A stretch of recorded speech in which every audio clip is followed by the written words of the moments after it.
सुखदं केवलं ज्ञानमूर्तिं द्वन्द्वातीतं गगनसदृशं तत्त्वमस्यादिलक्ष्यम् एकं नित्यं विमलमचलं सर्वधी साक्षिभूतं भावातीतं त्रिगुणरहितं सद्गुरुं तं नमामि.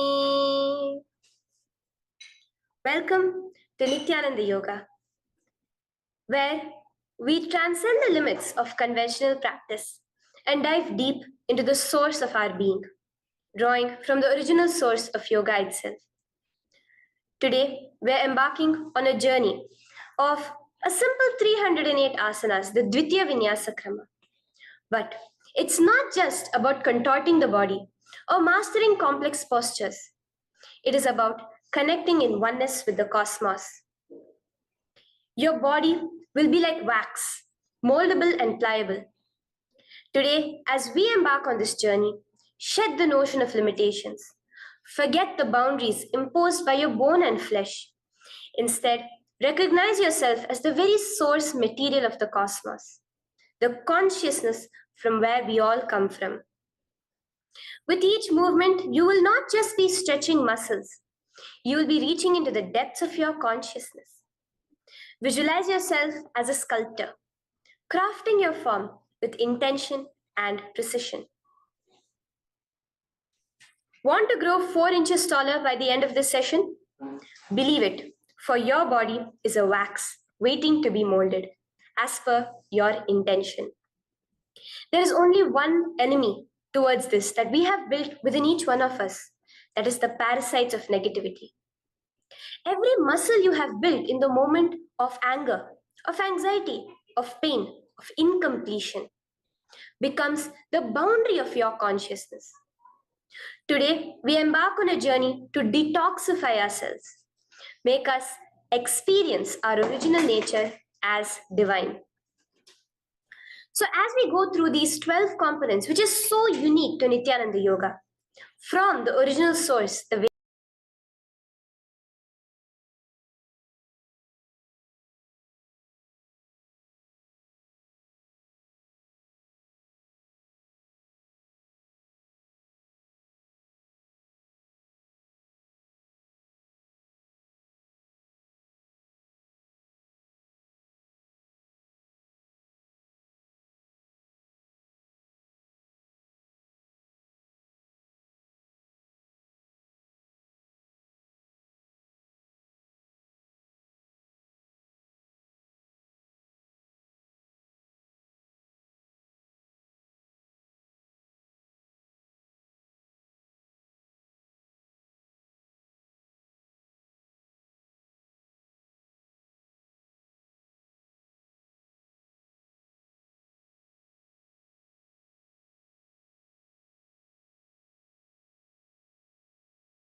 केवलं ज्ञानमूर्तिं द्वन्द्वातीतं गगनसदृशं तत्त्वमस्यादिलक्ष्यम् एकं नित्यं विमलमचलं सर्वधी साक्षिभूतं भावातीतं त्रिगुणरहितं सद्गुरुं तं Namami. Welcome to Nityananda Yoga, where we transcend the limits of conventional practice and dive deep into the source of our being, drawing from the original source of yoga itself. Today, we're embarking on a journey of a simple 308 asanas, the Dvitiya Vinyasa Krama. But it's not just about contorting the body or mastering complex postures. It is about connecting in oneness with the cosmos. Your body will be like wax, moldable and pliable. Today, as we embark on this journey, shed the notion of limitations. Forget the boundaries imposed by your bone and flesh. Instead, recognize yourself as the very source material of the cosmos, the consciousness from where we all come from. With each movement, you will not just be stretching muscles, you will be reaching into the depths of your consciousness. Visualize yourself as a sculptor, crafting your form with intention and precision. Want to grow 4 inches taller by the end of this session? Believe it, for your body is a wax waiting to be molded as per your intention. There is only one enemy towards this that we have built within each one of us, that is the parasites of negativity. Every muscle you have built in the moment of anger, of anxiety, of pain, of incompletion becomes the boundary of your consciousness. Today, we embark on a journey to detoxify ourselves, make us experience our original nature as divine. So as we go through these 12 components, which is so unique to Nityananda Yoga, from the original source, the Vedas and Agamas, remember, you are not bound by limitations. You are the creator of your reality. Embrace your true nature. Let us sculpt our beings into an epitome of strength, flexibility, and bliss. Welcome to a transformative experience like no other, Nityananda Yoga. There are 12 different components that consist Nityananda Yoga. One is the asanas, which we traditionally know of. The various body postures revealed by Paramashiva to align the physical geometry of our body, the physical geography of our body, to the cosmic geometry, the cosmic geography. As Paramashiva says, sthiram sukham asanam, that body posture which is steady, comfortable, because it's in its original nature of Paramashivatva. The second are the pranayamas, the various systematic breathing techniques that Paramashiva has revealed for each one of us, that connect us to the higher dimensions of the cosmos and increase the life energy within us. The fourth are the bandhas, the different internal locks of the body. The third are the mudras, the various hand gestures and body movements to seal that life energy within ourselves. The very word mudra means seals. You will be able to seal the space of oneness within you with Paramashiva. The fourth are the bandhas, the various internal locks of the body to awaken the Kundalini Shakti, our latent potential energy, and make us conducive for the ultimate experience.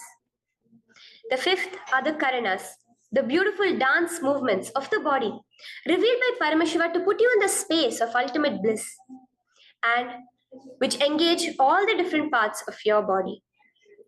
The next are the visualizations. As Swamiji says, the intention with which you move your body manifests as your reality. As you hold the visualization within you of the various gods and goddesses of Kailasa, of the various beings of this universe, you manifest the powers of those beings within you.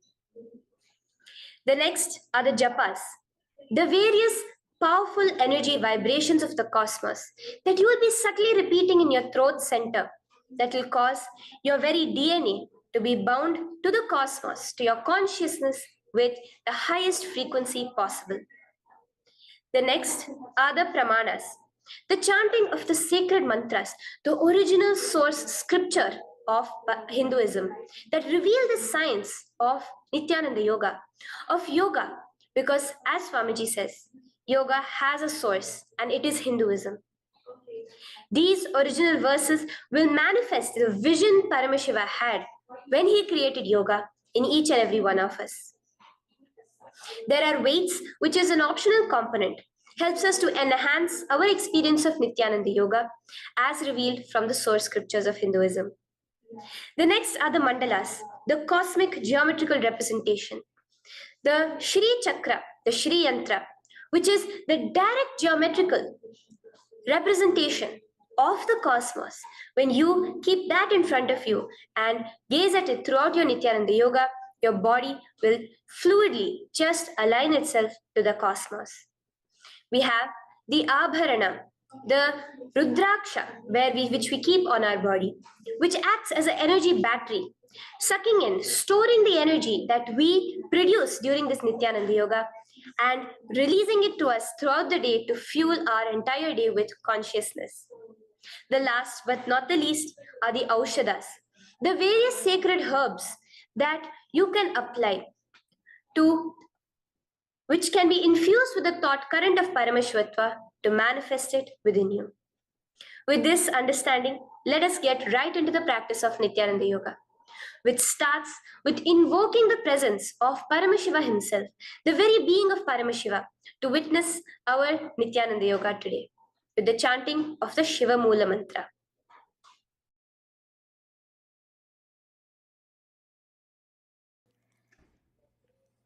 Let us now chant the Shiva Mula Mantra 11 times internally. Om Ham Hom Shivaya Namaha. Om Ham Hom Shivaya Namaha.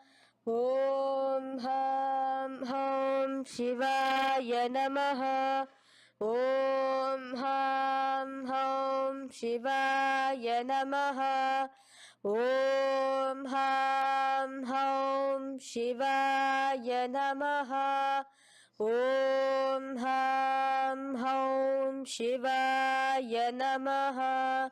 Om Ham Hom Shivaya Namaha. Om Ham Hom Shivaya Namaha. Om Ham Hom Shivaya Namaha.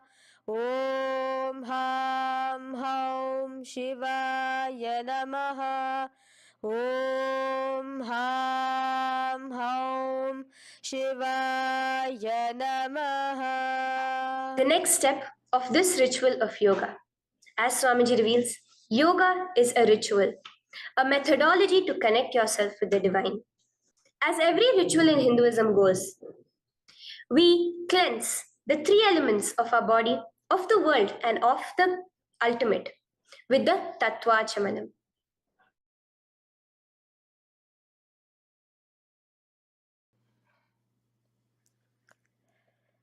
The next is the Tattvachamanam. So now I request all the participants to have the Panchapatram and the Uddharani, the traditional cup and the spoon filled with some fresh water. Now,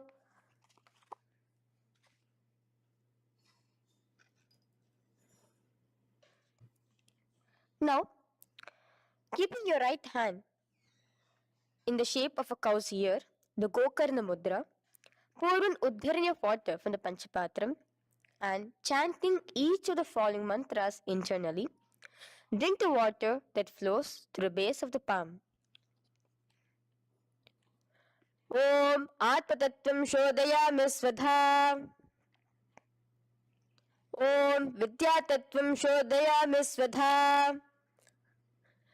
Om Shivatattvam Shodayami Svadha.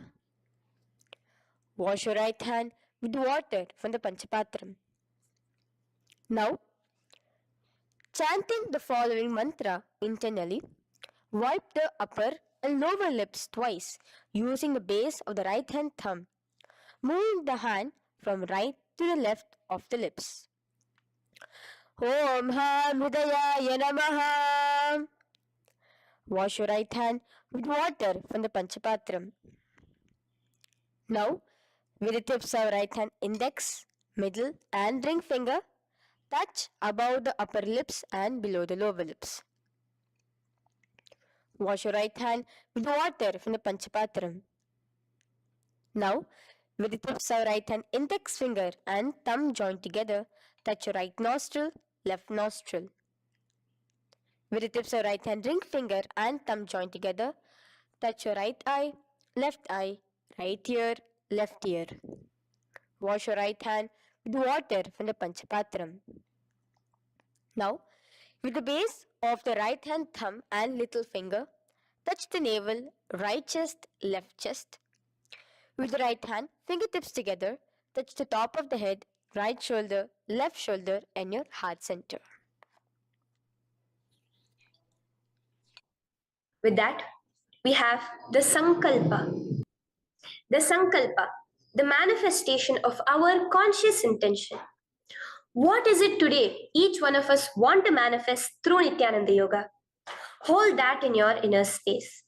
Through this conscious intention, which directly happens with the blessings, with the grace of the Supreme Pontiff of Hinduism, Bhagavan Sri Nityananda Paramashivoham, you will just see your intention manifesting as reality.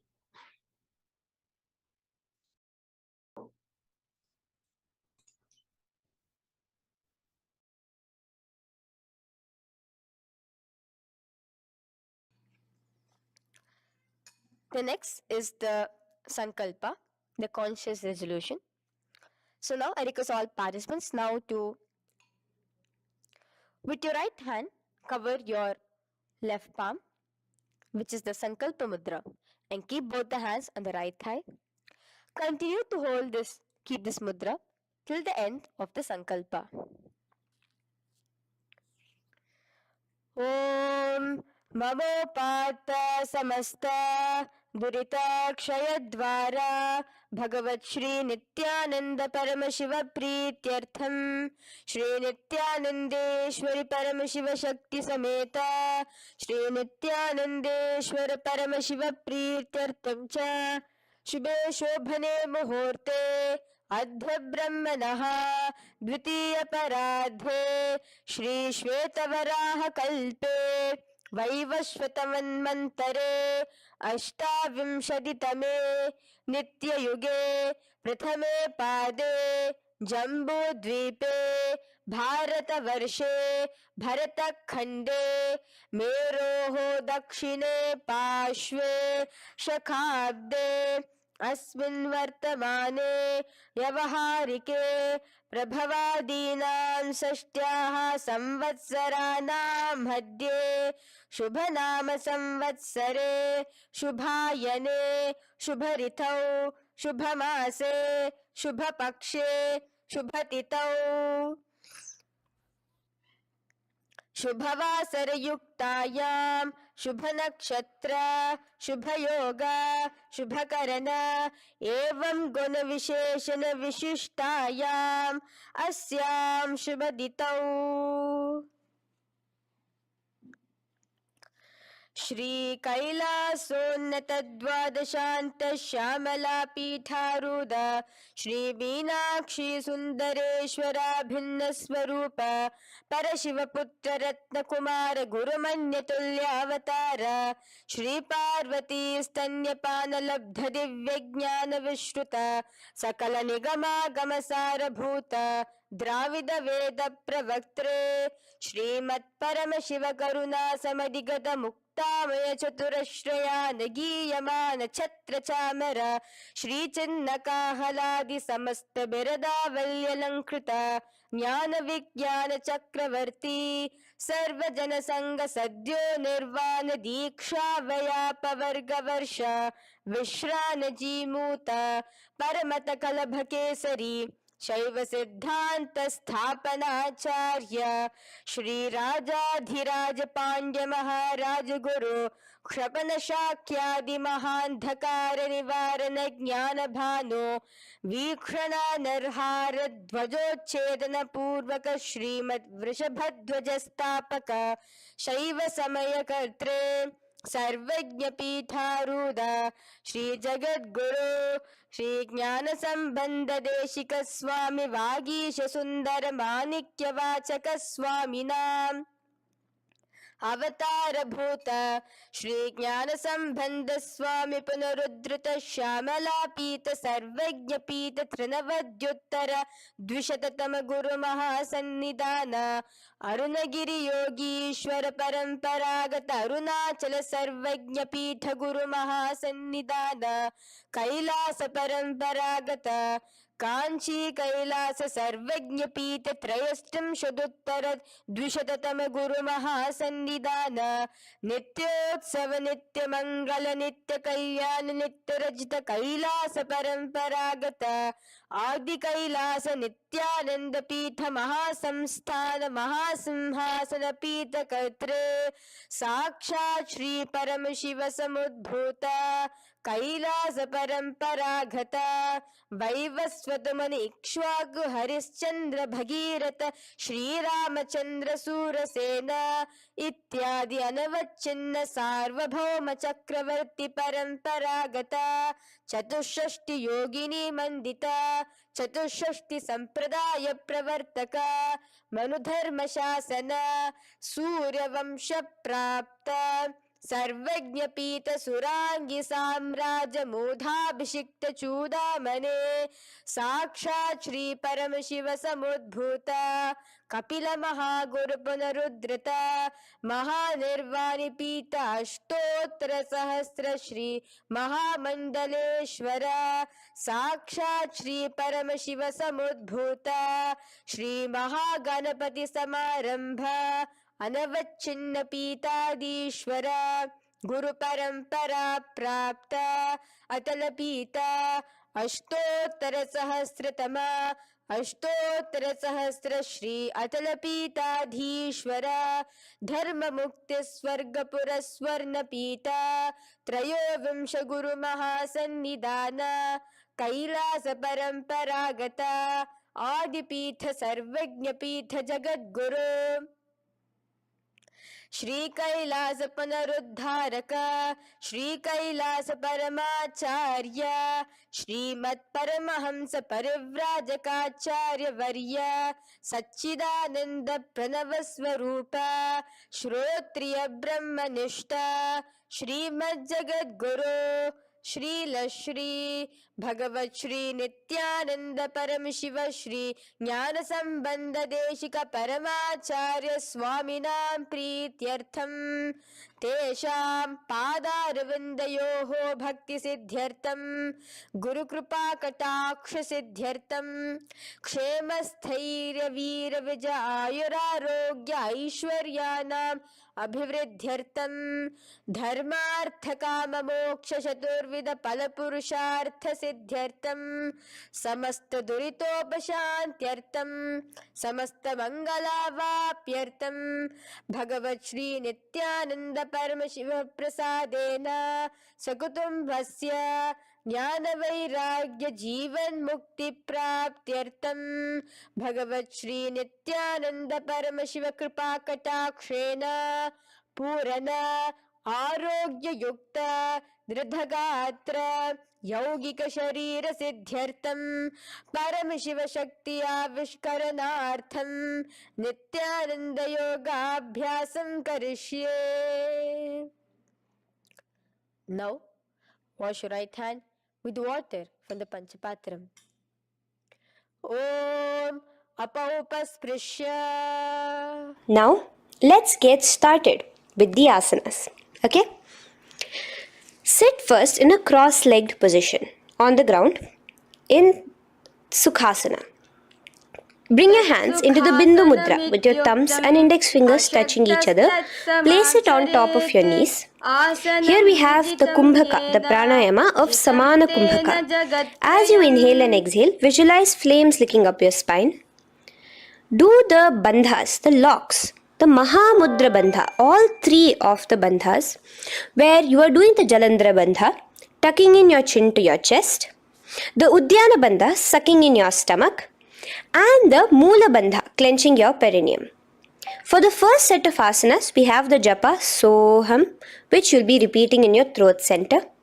As you do Sukhasana, visualize Lord Shiva in your inner space.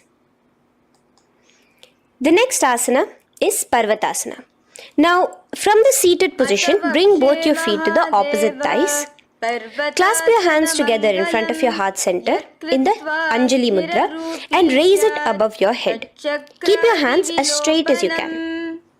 Continue the Samana Kumbhaka and the Japa of Soham.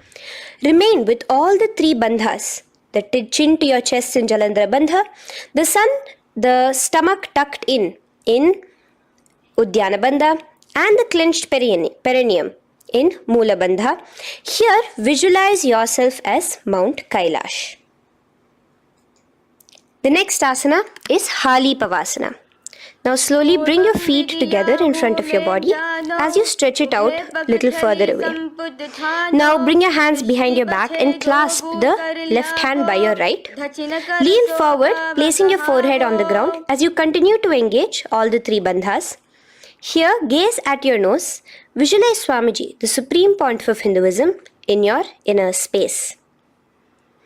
Now, in a similar position from Hali Pavasana, just release your hands, slightly get up and bring your hands in front of your body. Place them on the ground, cupping your hands, making a hollow in Nagi Pavasana.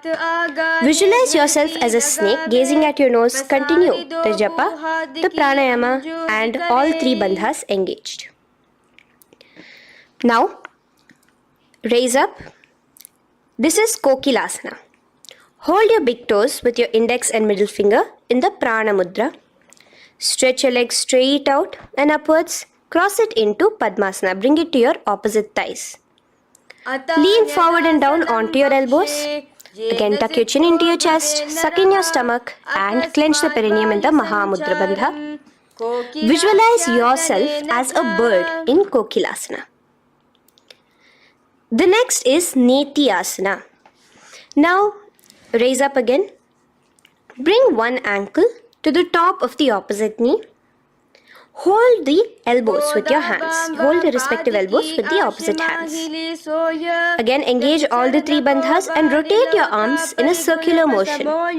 Keep the spine completely straight and gaze towards your nose. Visualize Swamiji, the Supreme Pontiff of Hinduism, in your inner space. Next is Gajasana. Press your hands onto the ground. You can bring your feet a little back as you raise yourself up, your hips up high. Lower your head and then chest, scooping your body forward again and again. Here, engage the Udyana Bandha, where you suck in your stomach along with the Moola Bandha, clenching the perineum. Visualize yourself as an elephant. Gajasana. Now stop the movement slowly. In another dynamic asana, which is Rikshasana, you will start alternatively pressing the heel of one foot onto the ground while lifting the other heel up. Repeat this again and again. The next is Vaishyasana. Now slowly come to a standing position. Stand tall on the tips of just your big toes. Keep your head neck straight line. And bring the middle, index and ring fingers to your heart in the Hridaya Mudra. Continue engaging the Udyana Bandha. Visualize Swamiji in your inner space. Here we have a very interesting movement, which is the Karanas, the dance movements. So the first Karana is Urdhva Janu Karana, which literally means the raised knee. So now stand in the Aramandi position, which is your heels touching together, the toes facing outwards, almost at a 45-degree angle. Bend your knees low And keep both your hands at your chest, elbows parallel to the ground. Twist one knee towards the center of your body. Raise it up, back across the body back to the original position. Simultaneously with the leg movement, follow it with your respective hand, up and across the body. Repeat this alternatively on both sides. Now, in Balalingasana, come back to a standing position, straight, and interlace your fingers from outside in. This is the Sarvavashankari mudra. Hold on to your knee, pulling it up towards your chest. Pull it tight. Continue to keep your spine straight. Engage all the three bandhas, the Jalandhara bandha, the Udyana bandha, and the Mula bandha. As you are holding your knee, visualize yourself holding, caressing a baby. Balalingasana.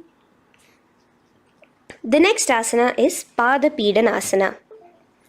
Now the same foot which is raised, clasp it with your hands and pull it behind towards your body, holding it with both your hands.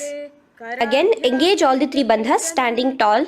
Visualize Swamiji, the Supreme Pontiff of Hinduism, in your inner space.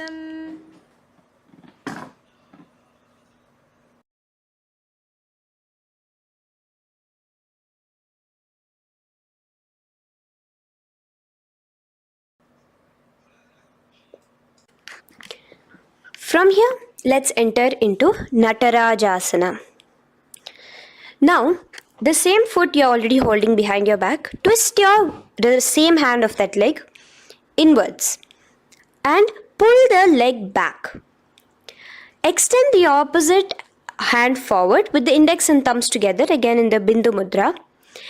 Now, pull the foot back and up while leaning forward in Natarajasana. Hold your balance here. Here you will be engaging only the Mula Bandha, visualizing yourself as Lord Nataraja, the Lord of Dance.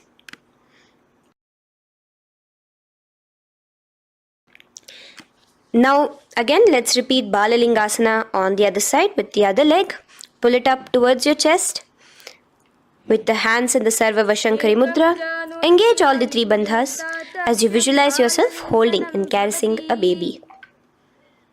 Now pull your foot back into Padapidanasana on the other side.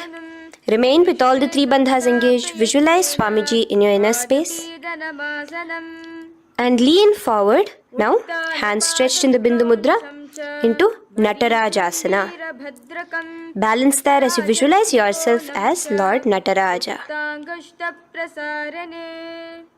Now, come back to a standing position. Release your leg. Gain your balance. As we enter into the Ardharechita Karana. Now again bring yourself to the Aramandi position, heels together, toes pointed outwards and knees bent.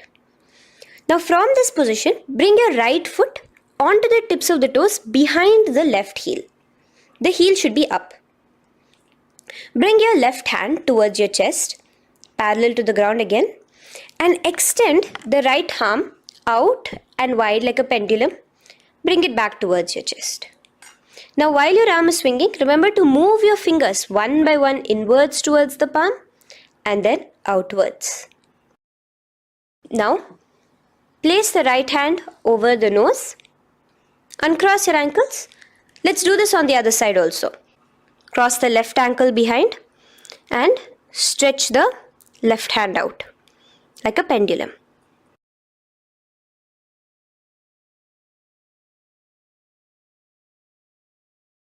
Bring it to your nose, uncross the ankles. Now let us enter into the skeleton dance. It's a very powerful meditation. It cleanses the muscle memory.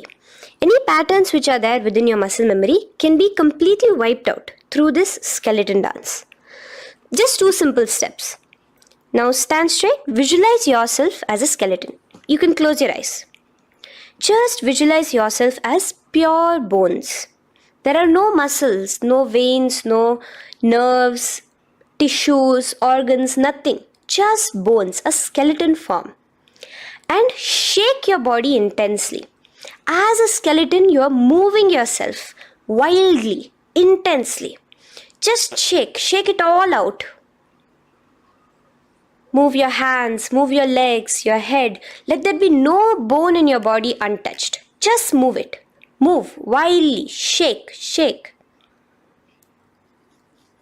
Literally feel yourself throwing all the patterns out of your system with the intensity of your shaking.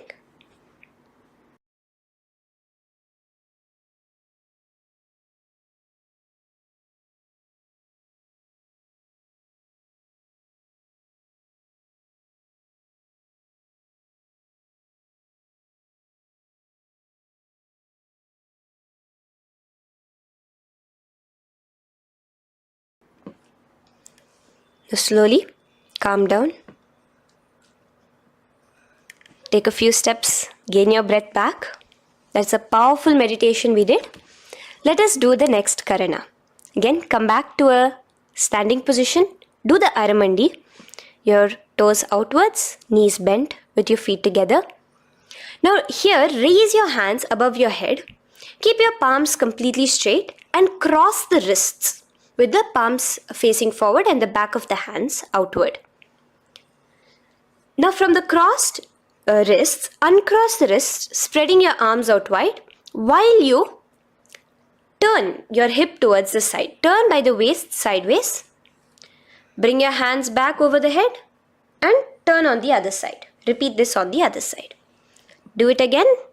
Let's twist out. Come back to the middle and twist out again. This is the Kati China Karana. Now stand tall. Raise your hands above your head. Bring yourself to the top of the tip of your toes. Let your hands face each other parallel to the ears. You're tall, pushing yourself, stretching yourself. Again, engage all the three bandhas. Tucking in your chin to the chest, sucking in your stomach and clenching your perineum. Visualize yourself as a palm tree. We have the japa changing over here where you will be repeating Shivoham in your throat center. Tadasana. Now, as we enter into Uttanasana, relax and lean forward, bringing your hands on by the ground next to your feet. Keep your palms flat on the ground. Try your best. Engage all the three bandhas. Remain with all the three bandhas engaged as you visualize Swamiji, the Supreme Pontiff of Hinduism himself, in your inner space. Now jump your feet back into Tarakshvasana, coming to a plank position. Keep your hands shoulder width apart. Be steady there. Chuck in your chin to your chest in the Jalandhara Bandha as well as engaging the Moola Bandha. Now rotate your head while in the Jalandhara Bandha from shoulder to shoulder, side to side. This is Tarakshvasana. Visualize Swamiji, the Supreme Pontiff of Hinduism, in your inner space. Yes. Now lay flat onto the ground in Bhujangasana. Lower your entire body down. Now point your toes backwards. Keep your hands by the side of your chest and push yourself off the ground. Remember to use the strength of your lower back to hold yourself up. Open your mouth wide.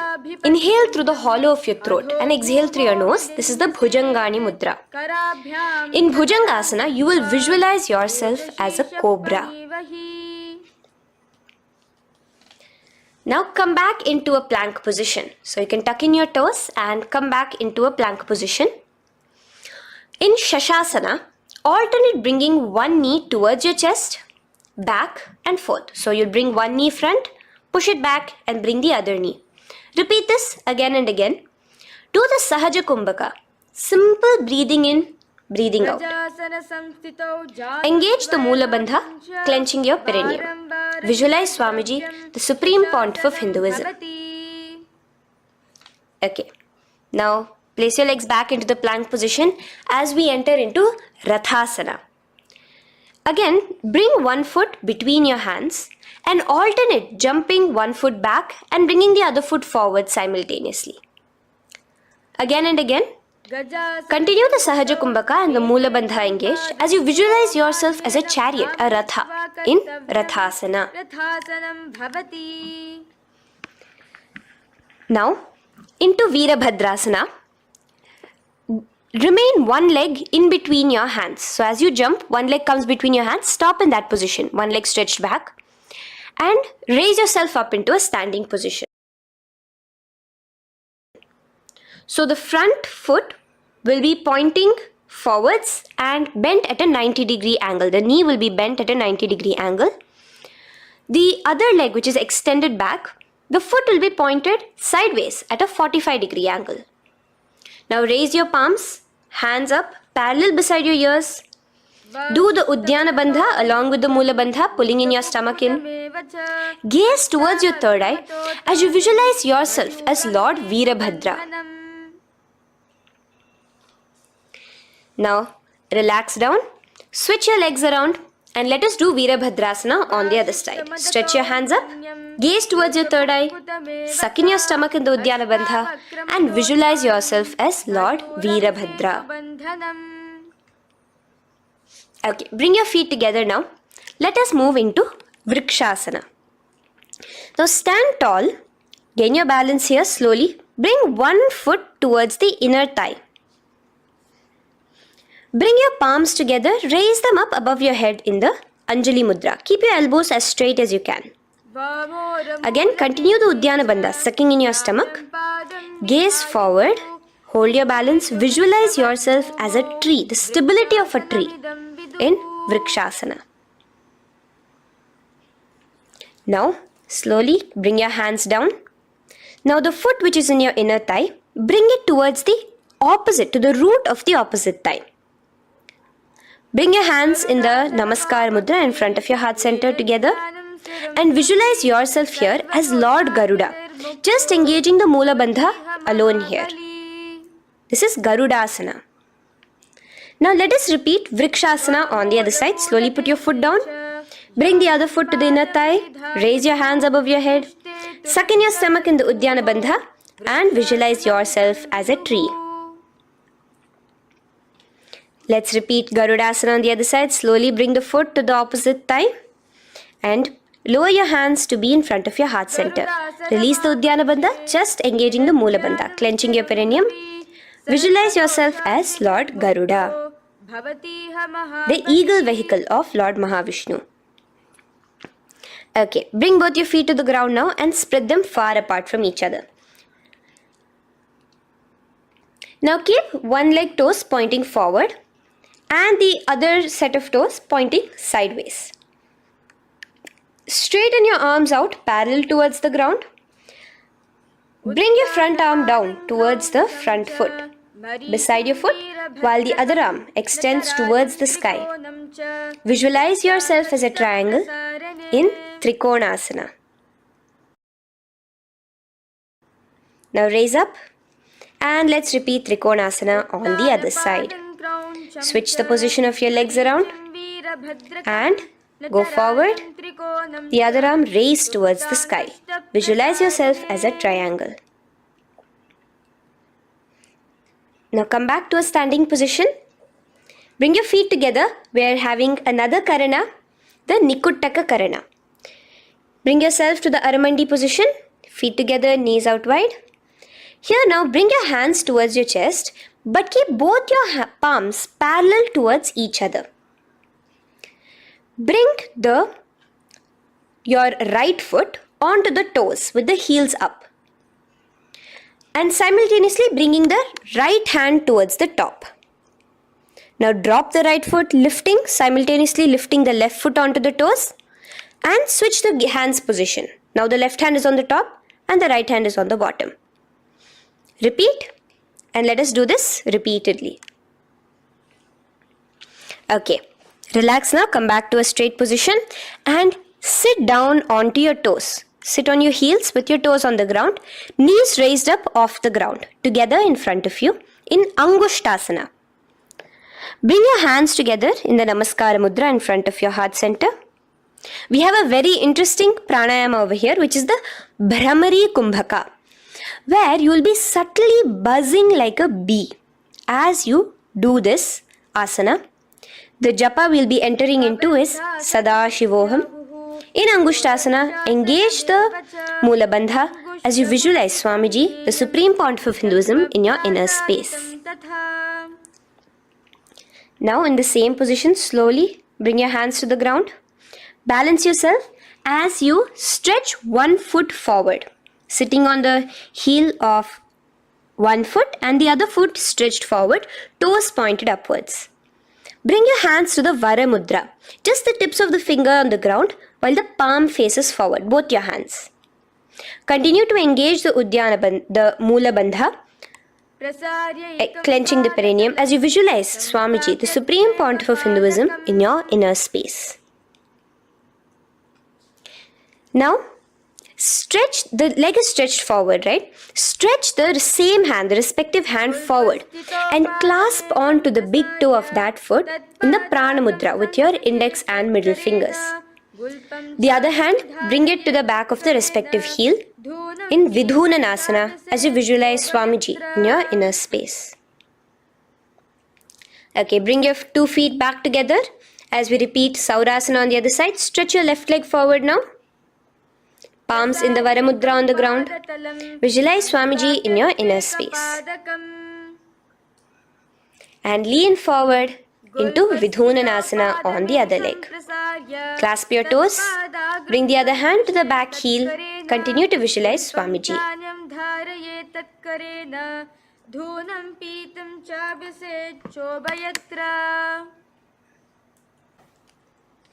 Now bring your 2 feet back together as you continue to sit on the heels, getting a nice toe workout here. Balance on your toes, bring your knees together in front of you. Now place your palms on top of the respective knees with the hands facing upwards, the palms facing upwards. Leave a slight gap between your palms and knees. As you gaze forward, engage the Jalandhara Bandha, tucking in your chin to your chest, and look between the gap between your hands. Brahma Jurankushasana. The next is Kapilasana. Now spread your knees wide and place them onto the ground. Keep your hands on the respective knees. Pull your stomach in and up in the Uddiyana Bandha. Gaze towards your nose as you visualize yourself as Maha Kapila Muni, the first man that ever started thinking. In the same position, just release that Uddiyana Bandha.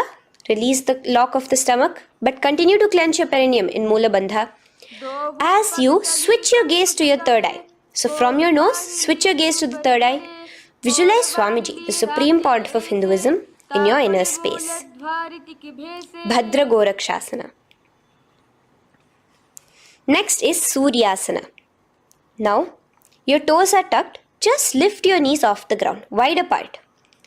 Bring your hands together in the Padma Mudra with the little fingers and thumbs joined together. Engage the Uddiyana Bandha, suck in your stomach and raise your hands up tall above your head. Slightly lean back as you look towards the gap between your hands. Visualize Lord Surya in your inner space. Now relax, slowly bring your hands to the ground. Sit on top of your heels, the toes flat. Here, keep your hands on top of your knees and lift your tongue up against the roof of your mouth in the Manduki Mudra. Do the Sahaja Kumbhaka, simple breathing in and out. Engage the Mula Bandha, clenching your perineum. With the Japa Sadashivoham, repeating in your inner space, here you will visualize yourself as a frog in Mandukasana. Your tongue pressed against the upper palate. Is your frog-like tongue catching the nectar of immortality dripping from your Sahasrara Chakra? Gaze towards your third eye in Mandukasana. Now from here itself, moving into Uttana Mandukasana. Just bring your hands to the opposite shoulders, remaining in the same seated position. Continue with the Uddiyana Bandha engaged, gazing at your third eye. The Manduki Mudra, tongue pressed against the top of your palate, visualizing yourself as a frog in Uttana Mandukasana. Slowly bring your hands out from behind your back. Now slightly raise up and cross your ankles behind you. Sit on top of your crossed ankles. Keep your knees wide and your fingers spread on the top of your knees, both your hands. Open your mouth wide and stick out your tongue, exhaling forcefully.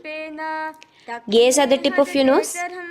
Repeat this several times because you're visualizing yourself as a lion in Simhasana. The next asana is Bhadrasana. Now you can release yourself and uncross your ankles. Just keep your toes crossed behind you. Again, sit on top of your heels, keeping your knees wide apart. Cross your hands behind your back, hold on to the big toes in the Prana Mudra with your index and middle fingers. Apply the Jalandhara Bandha, tuck in your chin to your chest along with the Mula Bandha, sucking in your perineum.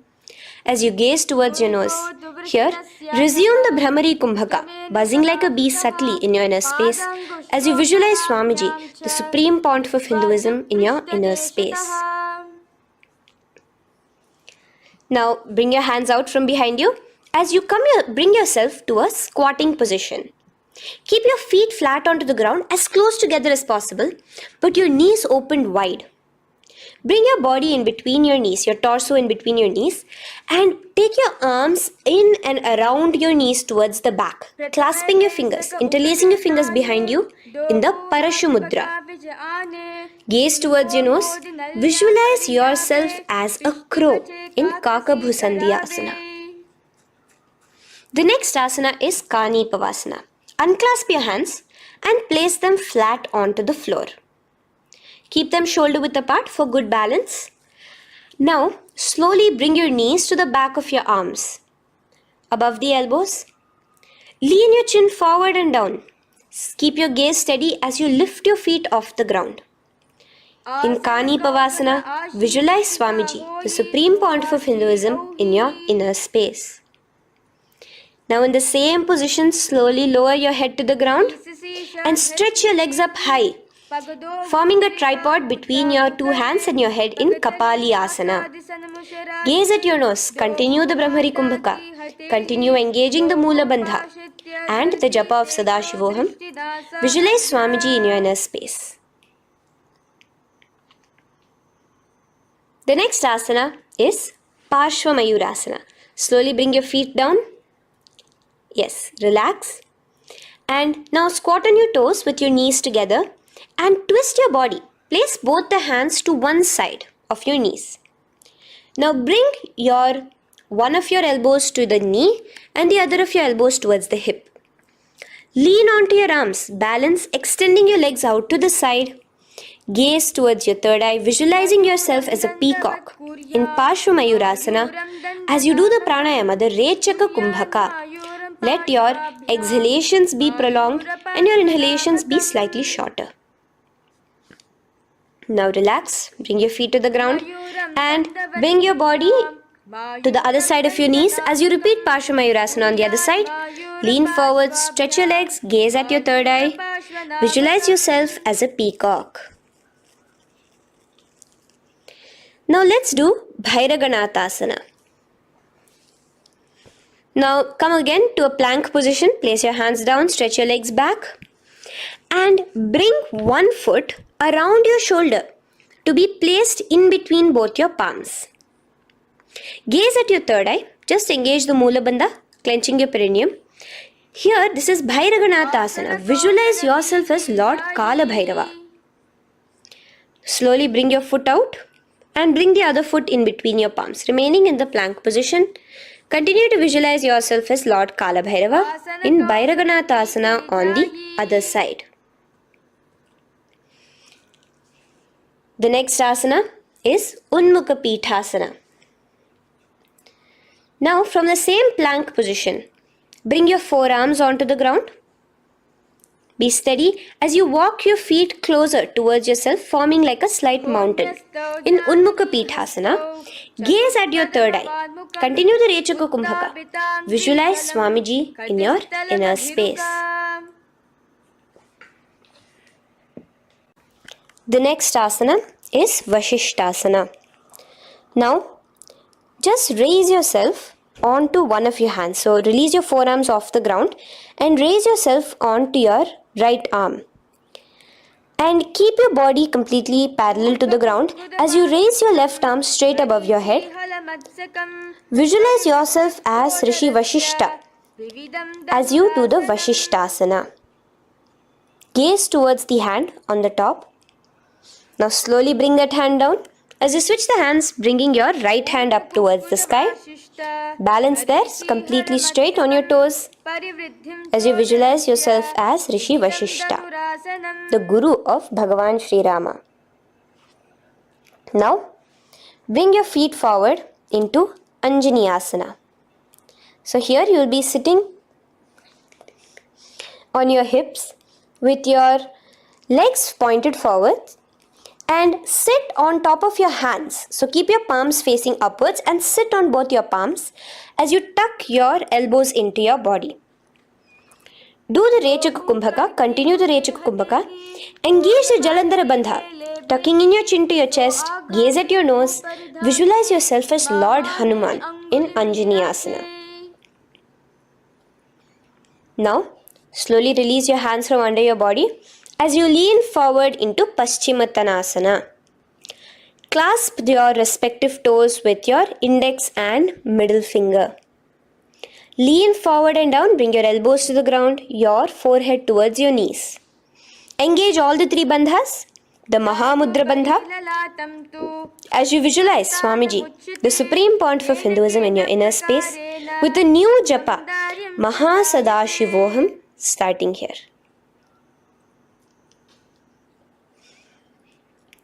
The next is Ugrasana.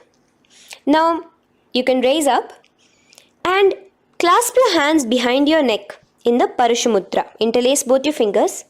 Lean forward and down, bringing your forehead to your knees and your elbows onto the ground. Again, engage all the three bandhas in the Mahamudra Bandha as you visualize Devi Kali in your inner space in Ugrasana. The next is Marichi Asana. So raise up and keep one leg pointed forward while you bring the other leg towards the groin, the knee pointed upwards. Place the foot flat on the ground. Now lean forward, bring both your hands, wrap your arms around the raised knee, clasping your hands behind the back together. Bring your chest to the thigh with your head towards the knee. Here engage just the Moola Bandha, sucking in your perineum, as you visualize yourself as Rishi Marichi in Marichi Asana. The next asana is Mahamudrasana. Now slowly raise up and the raised knee, let it rest by your side with your leg towards the inner thigh of the opposite leg. Now again reach down, hold your foot, bring your elbows to the ground, your forehead to your knees. Engage all the three bandhas in the Mahamudra Bandha. Gaze at your nose, visualize Swamiji himself in your inner space. Raise up. Let's repeat Marichi Asana on the other side. Bring the other foot straight while the other foot comes into the groin. Knee up. Lean forward, clasping your hands behind your back. Visualize yourself as Sage Marichi. Now from here, raise up, engage all the three bandhas as you let your knee fall to the side. Lean forward, clasping the foot. Gaze at your nose. Visualize Swamiji in your inner space in Mahamudrasana on the other side. Now, bring yourself to a seated position. Sit and bring the soles of your feet together. Bend your knees and keep your heels as close towards you as possible. While try to touch your knees to the ground. Clasp your feet together with both your hands. Maintain a straight spine. Gaze towards your nose in Bhadrasana 2. Visualize Swamiji, the Supreme Pontiff of Hinduism, in your inner space. The next asana is Gwali Pavasana. Now, keeping your feet together, just bring your hands towards the respective knees. Just lightly place them there. Tuck your chin to your chest in the Jalandhara Bandha, continuing to engage the Moola Bandha, clenching your perineum. As you gaze at your nose, visualize Swamiji, the Supreme Pontiff of Hinduism, in your inner space. Now, push your soles slightly further away from you. The joined feet, push it further away from your body. And lean forward, keeping both your hands, the fingers inside of the feet. Hold the soles of your feet. Lean forward and down. Bring your forehead to the ground. Gaze at your nose. Visualize the Yoni Mandala in your inner space. In Joni Asana. The next is Midiki Pavasana. Raise up. Stretch your arms out wide beside your body as you lean forward, your arms going over your knees. Bring your forehead to your feet. Continue to gaze at your nose. Visualize Swamiji, the Supreme Pontiff of Hinduism, in your inner space. Now, in Siddha Samadhi Asana, raise yourself up. Now, put your forearms underneath the calves of the respective legs. Let your palms face up towards the sky as you bring your head down to your feet. Gaze at your nose as you visualize Lord Surya in your inner space in Siddha Samadhi Asana.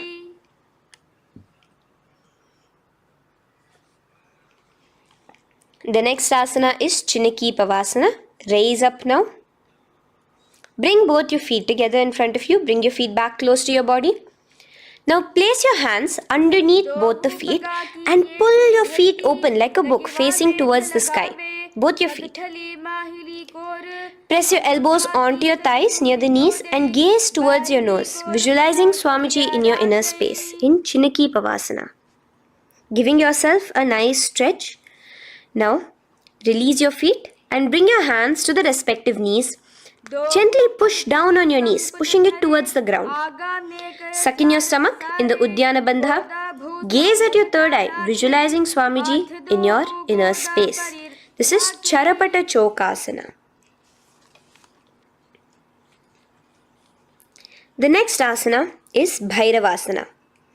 Now continuing to remain with your feet together, you can use the help of your hands to bring your toes onto the ground with your heels pointed upwards. Just push yourself and try to do it. Continue to remain with the Uddiyana Bandha engaged, your stomach sucked in. Bring your hands to the Bindu Mudra with the index and thumbs together on top of the knees. Gaze at your third eye. Visualize yourself as Lord Kala Bhairava in Bhairavasana.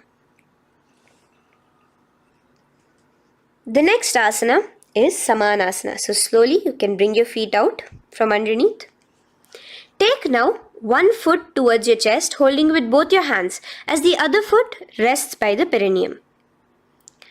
Pull the sole onto your chest. Gaze at your third eye. Visualize yourself holding the breath in the Mooladhara Chakra, the Chaturdala, the 4-petal lotus of your body. Gaze at your third eye. Visualize Swamiji, the Supreme Pontiff of Hinduism, in your inner space in Samanasana. From here, let's move into Apanasana. Now, the foot that you have towards your chest, just bring it over your shoulder and place both your palms onto the ground beside you. As you lift the leg by your perineum, stretch it out and lift it up high into the sky in Apanasana. Gaze at your third eye, visualizing Swamiji in your inner space. Let's repeat Samanasana on the other side. Bring your foot down. Clasp the other foot towards your chest. Gaze at your third eye, visualizing Swamiji in your inner space. And bring the foot onto your shoulder as we repeat Apanasana on the other side. Stretch your leg out straight in front of you, up high towards the sky, gazing at the third eye, visualizing Swamiji in your inner space. Okay, relax slowly. Let's move into Gomukhasana. Now, sitting in a seated position, cross one leg over the other, like over, and align the knees together at the center of your body and the feet by the opposite hips. Place both your hands on top of the stacked knees. Gaze at your nose. Here we have a beautiful pranayama, very cooling pranayama, which is the Sheetkari pranayama, where you will be inhaling through your clenched teeth with your tongue pressed against behind your teeth and exhaling through your nose, creating a hissing sound. The japa will be for the next sequence of asanas, Om Nityanandoham. Visualize the face of a cow in Gomukhasana. Now, keep your knees crossed. From the knees, bring your hands towards the respective toes on the side of the body. Clasp the big toe in Pranamudra. Suck in your stomach in the Uddiyana Bandha. Visualize yourself as Rishika Anasuya in Anasuyasana. Now in Anasuyasana 2, just bring your hands behind your back, clasped together, interlaced fingers in the Parashamudra. Lean forward and down. Try to bring your nose to touch the ground in front of you. Just visualize yourself as Rishika Anasuya and gaze at your nose. Anasuyasana 2. Raise yourself up now. Now bring one foot towards the perineum, knee resting on the ground.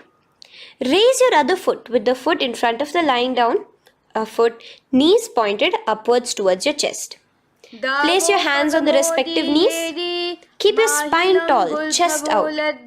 Gaze at your nose. Visualize yourself as Lord Garuda, the eagle vehicle of Bhagavan Mahavishnu.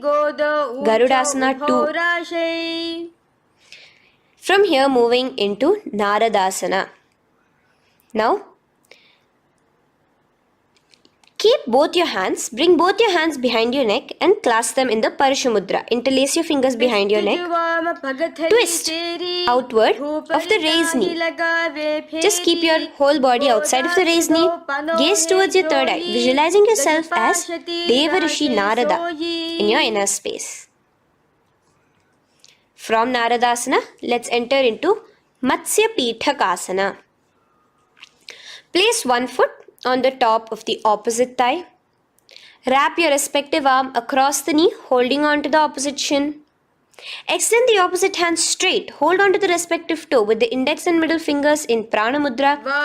Gaze towards your nose. Visualize Matsyavatara, the fish form of Bhagavan Mahavishnu in your inner space. In Matsya Pithakasana.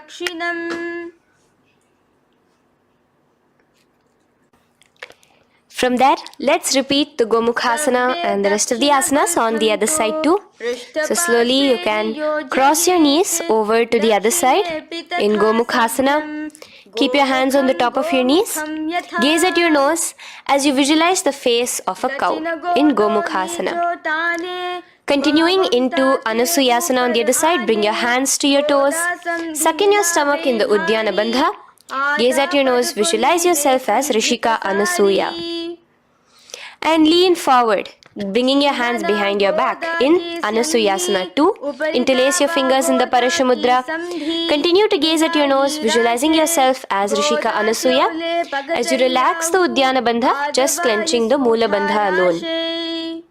Raise up, bring your feet together in front of you as we enter into Garudasana 2. Place your hands on the respective knees.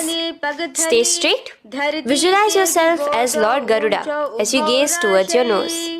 And twist your body out of the raised knee, hands clasped in the Parashamudra behind your neck. Gaze at the third eye, visualizing yourself as Devarishi Narada. And bring the foot to the opposite thigh as we enter into Matsya Pithakasana on the other side. Clasp your toe in Prana Mudra. Gaze at your nose, visualizing Matsyavatara, the fish avatar of Lord Vishnu in your inner space. Now let's enter into Matsyendrasana. Remaining in the same position with one foot on the opposite thigh, place the other foot on the ground on the far side of the other thigh. Twist. Bring your elbow outside the raised knee. Keep the raised arm by your neck. Turn backwards. Gaze towards your third eye, the other hand straight out. Visualize Matsyendranatha, the great Rishi and master of Hatha Yoga in your inner space. Just switch your hands around. Straighten the hand that was originally bent and bend the other hand towards your neck. As we enter into Kubhasana, visualize yourself as a camel. Continue to gaze at your third eye.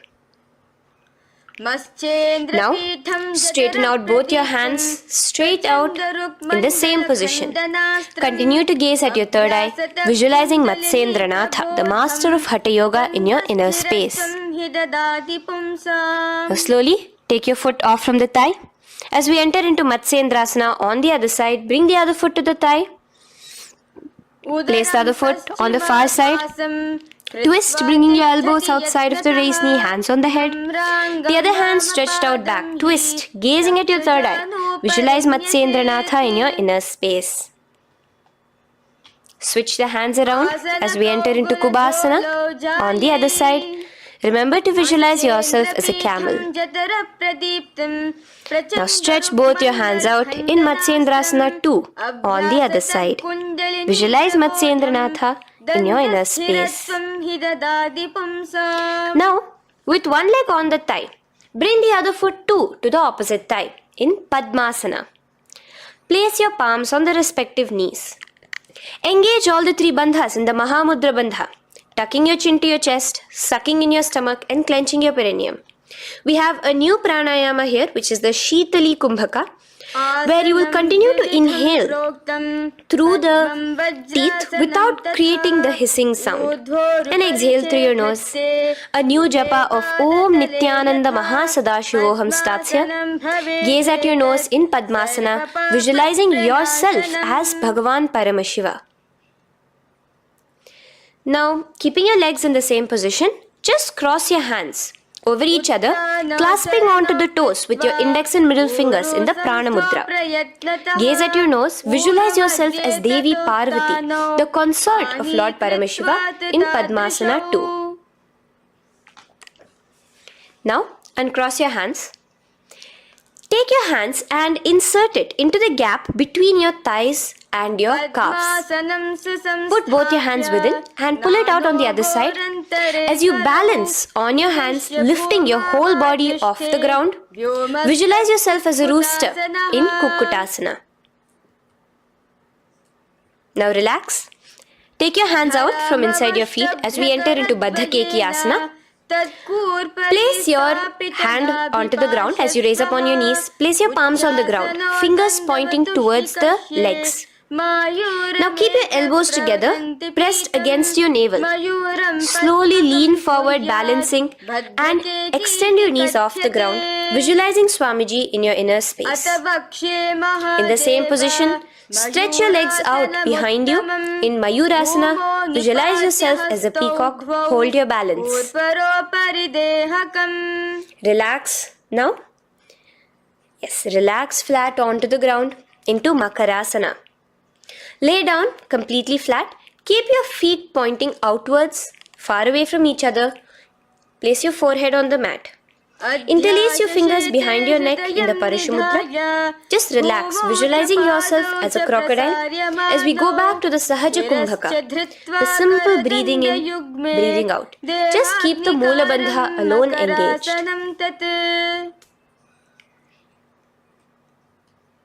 The next asana is Shalabhasana.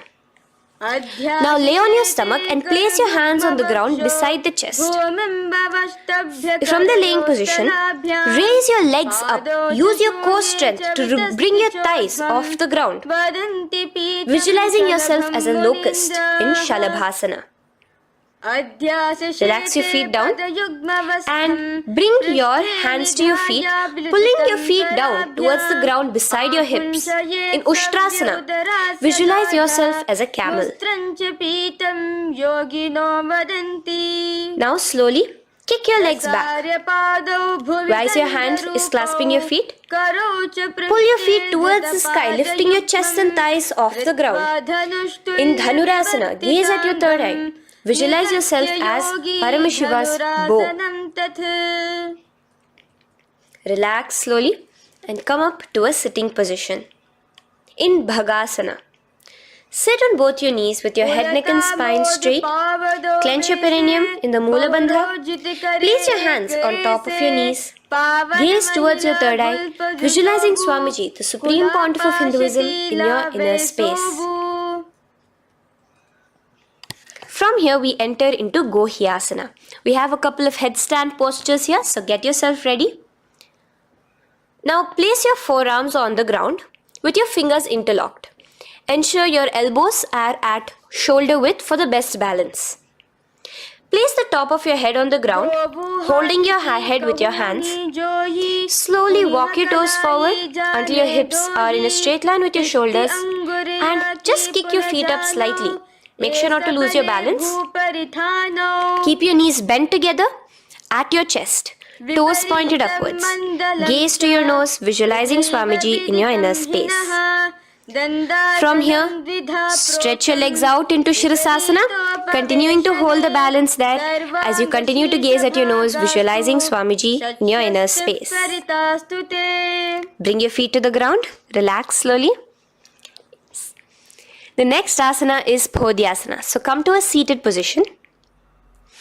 Bring your hands behind your calves, stretching your legs up and your forehead to your knees. Visualize Swamiji in your inner space. Here we have a new Kumbhaka, which is the Bhastrika Kumbhaka, where you will be exhaling forcefully, making the sound of a bellows. Podhyasana. The japa for this next series is Om Nityananda Paramashivoham, the Mahavakya. Relax yourself. Continuing to remain balanced with your legs up, just bring your hands to the opposite shoulders. In Parighasana, visualize yourself as a mace as you gaze towards your third eye. Now relax. Keep your elbows and palms onto the ground as your legs are raised. Visualize yourself as a boat in Naukasana. Continuing to gaze towards your third eye, remember to continue the Bhastrika Kumbhaka. Forceful exhalation. Now, continuing to keep your balance, just bring your hands to your feet and scoop your hands underneath the heels, pull it towards the chest. Keep your spine upright, gaze towards your nose. Visualize yourself as Lord Rudra in Rudrasana, the most ferocious form of Paramashiva. Now lay on your back. So you can remove your hands from underneath your feet and lay on your back. With your feet flat on the ground, knees pointed upwards. Now place your palms down. Just let your fingers touch the back of your heel. Do not clasp your feet. Lift your hips up high, pressing the feet onto the ground. Chin tucked to the chest in the Jalandhara Bandha automatically. Gaze at your nose, visualizing Swamiji in Unmukha Pithasana 2. Now lay onto the ground in Shavasana. Just lay completely flat with your palms facing upwards by the side of your body. Just unclutch from any movement happening within you. Visualize your body is dead. The Supreme Pontiff of Hinduism, Swamiji, is just liberating you. Just let your awareness, your energy completely pervade your body in the Shakti Chalan Mudra as you continue to vibrate with the Mahavakya.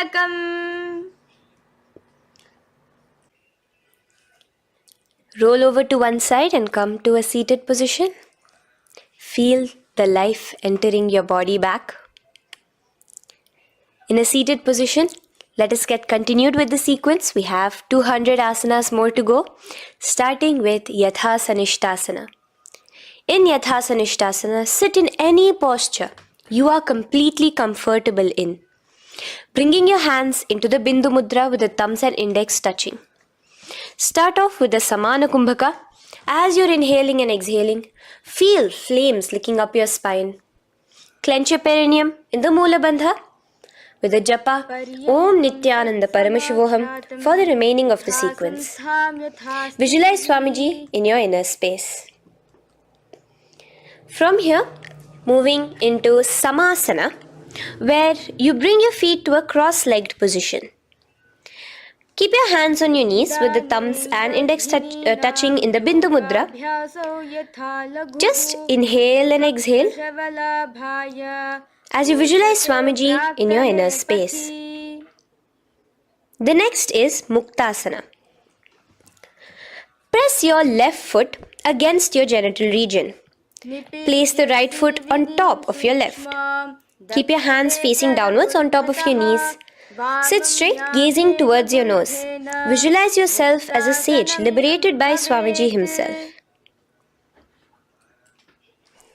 Now, continue to remain in the same position as we go into Siddhasana, where your gaze will be switching from the nose to your third eye. Continuing to visualize Swamiji in your inner space, ensure the Moola Bandha, the perineum, is locked. in Siddhyasana now. Continuing the same position. Engage all the three bandhas. Sucking in your stomach. Bringing your chin to your chest in the Mahamudra Bandha.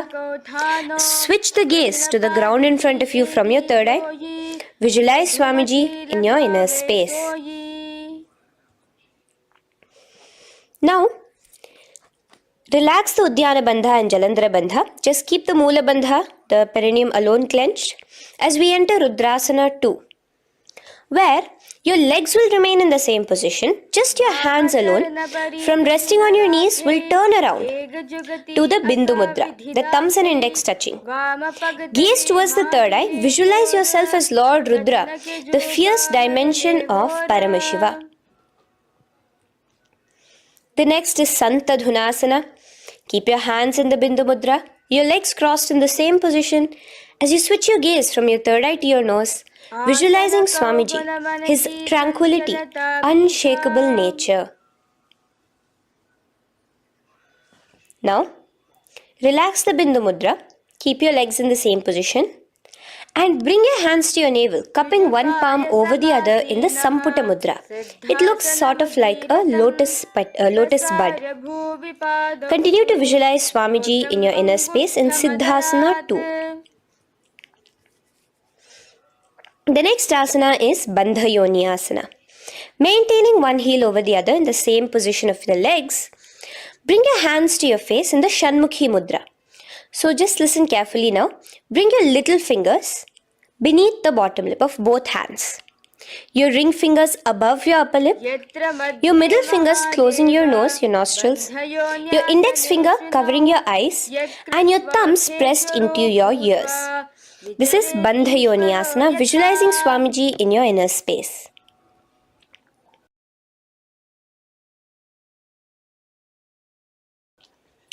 The next asana is Virasana.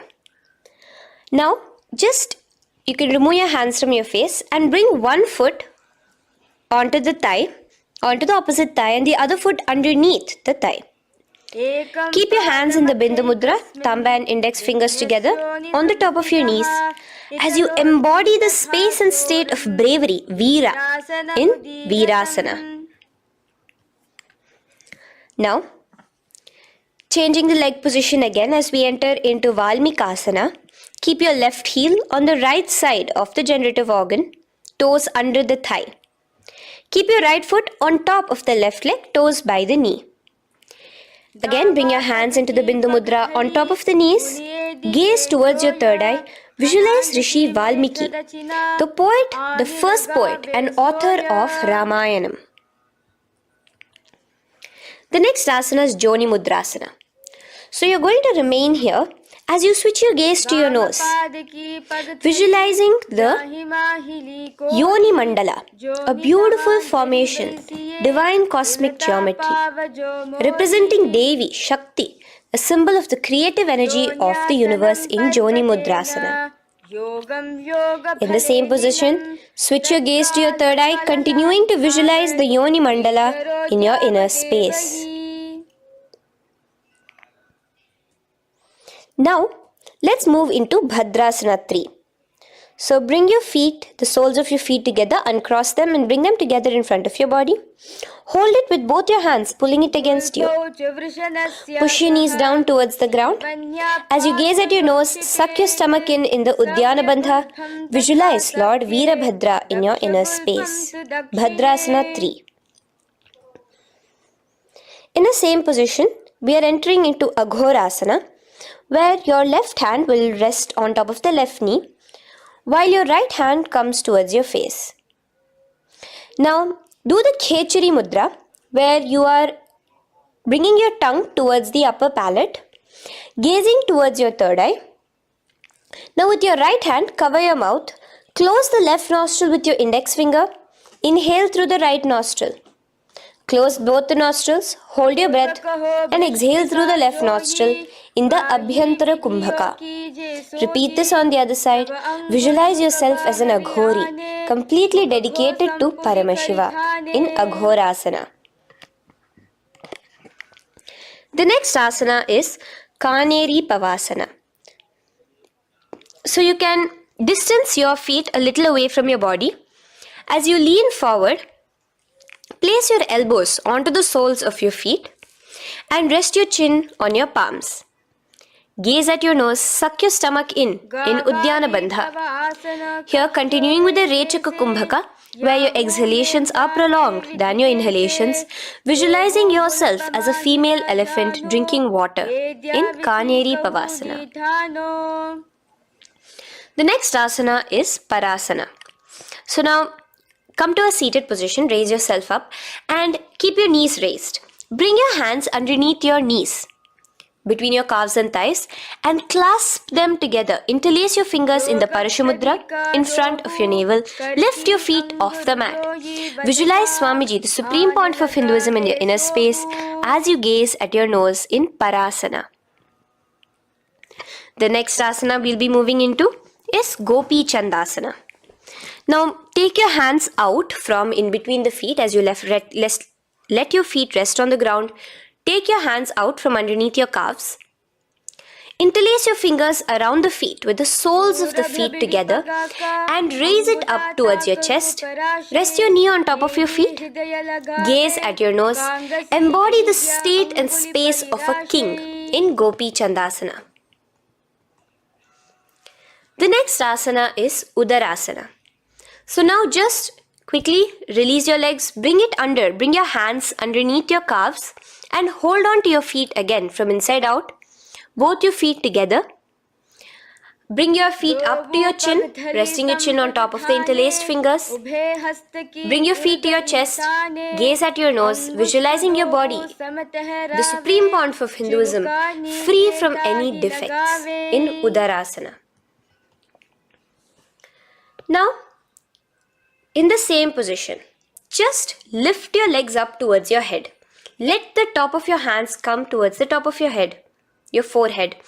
And this is Vishishtasana. Visualize yourself excelling in everything in this posture. Now, slowly relax. Keep your hands underneath your shins as you take your hands up to the shoulder, pulling your hand and interlacing your fingers behind your neck. In Bhujasana, visualize yourself as a cobra. The next asana is Kalyanasana. So in the same seated posture, bring your hands around from behind your neck, remove them and put them around your back, interlacing the fingers behind you. Gaze at your nose. Visualize yourself as a beautiful, auspicious goddess in Kalyanasana.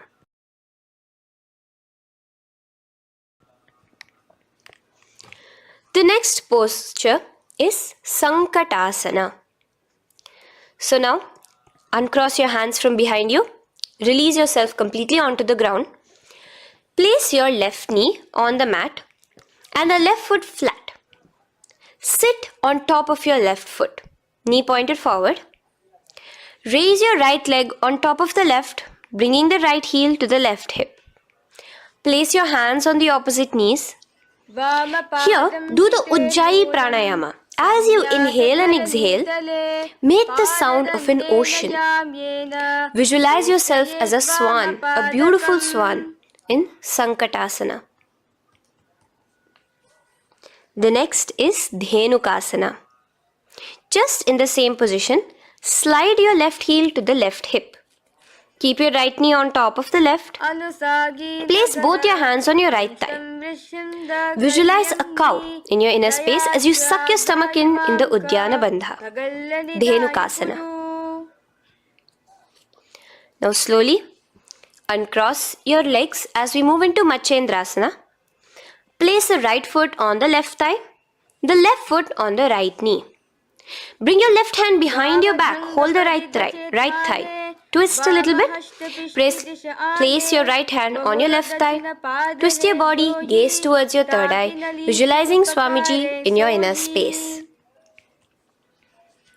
The next asana, Matsyendrasana 2, just untwist your body. As you clasp the respective toes of both your feet with your hands, lean forward and down, bringing your forehead to the ground in front of your feet. Visualize Swamiji, the Supreme Pontiff of Hinduism, in your inner space. Raise up now. Keep your legs in the same position. We have the Guru Asana.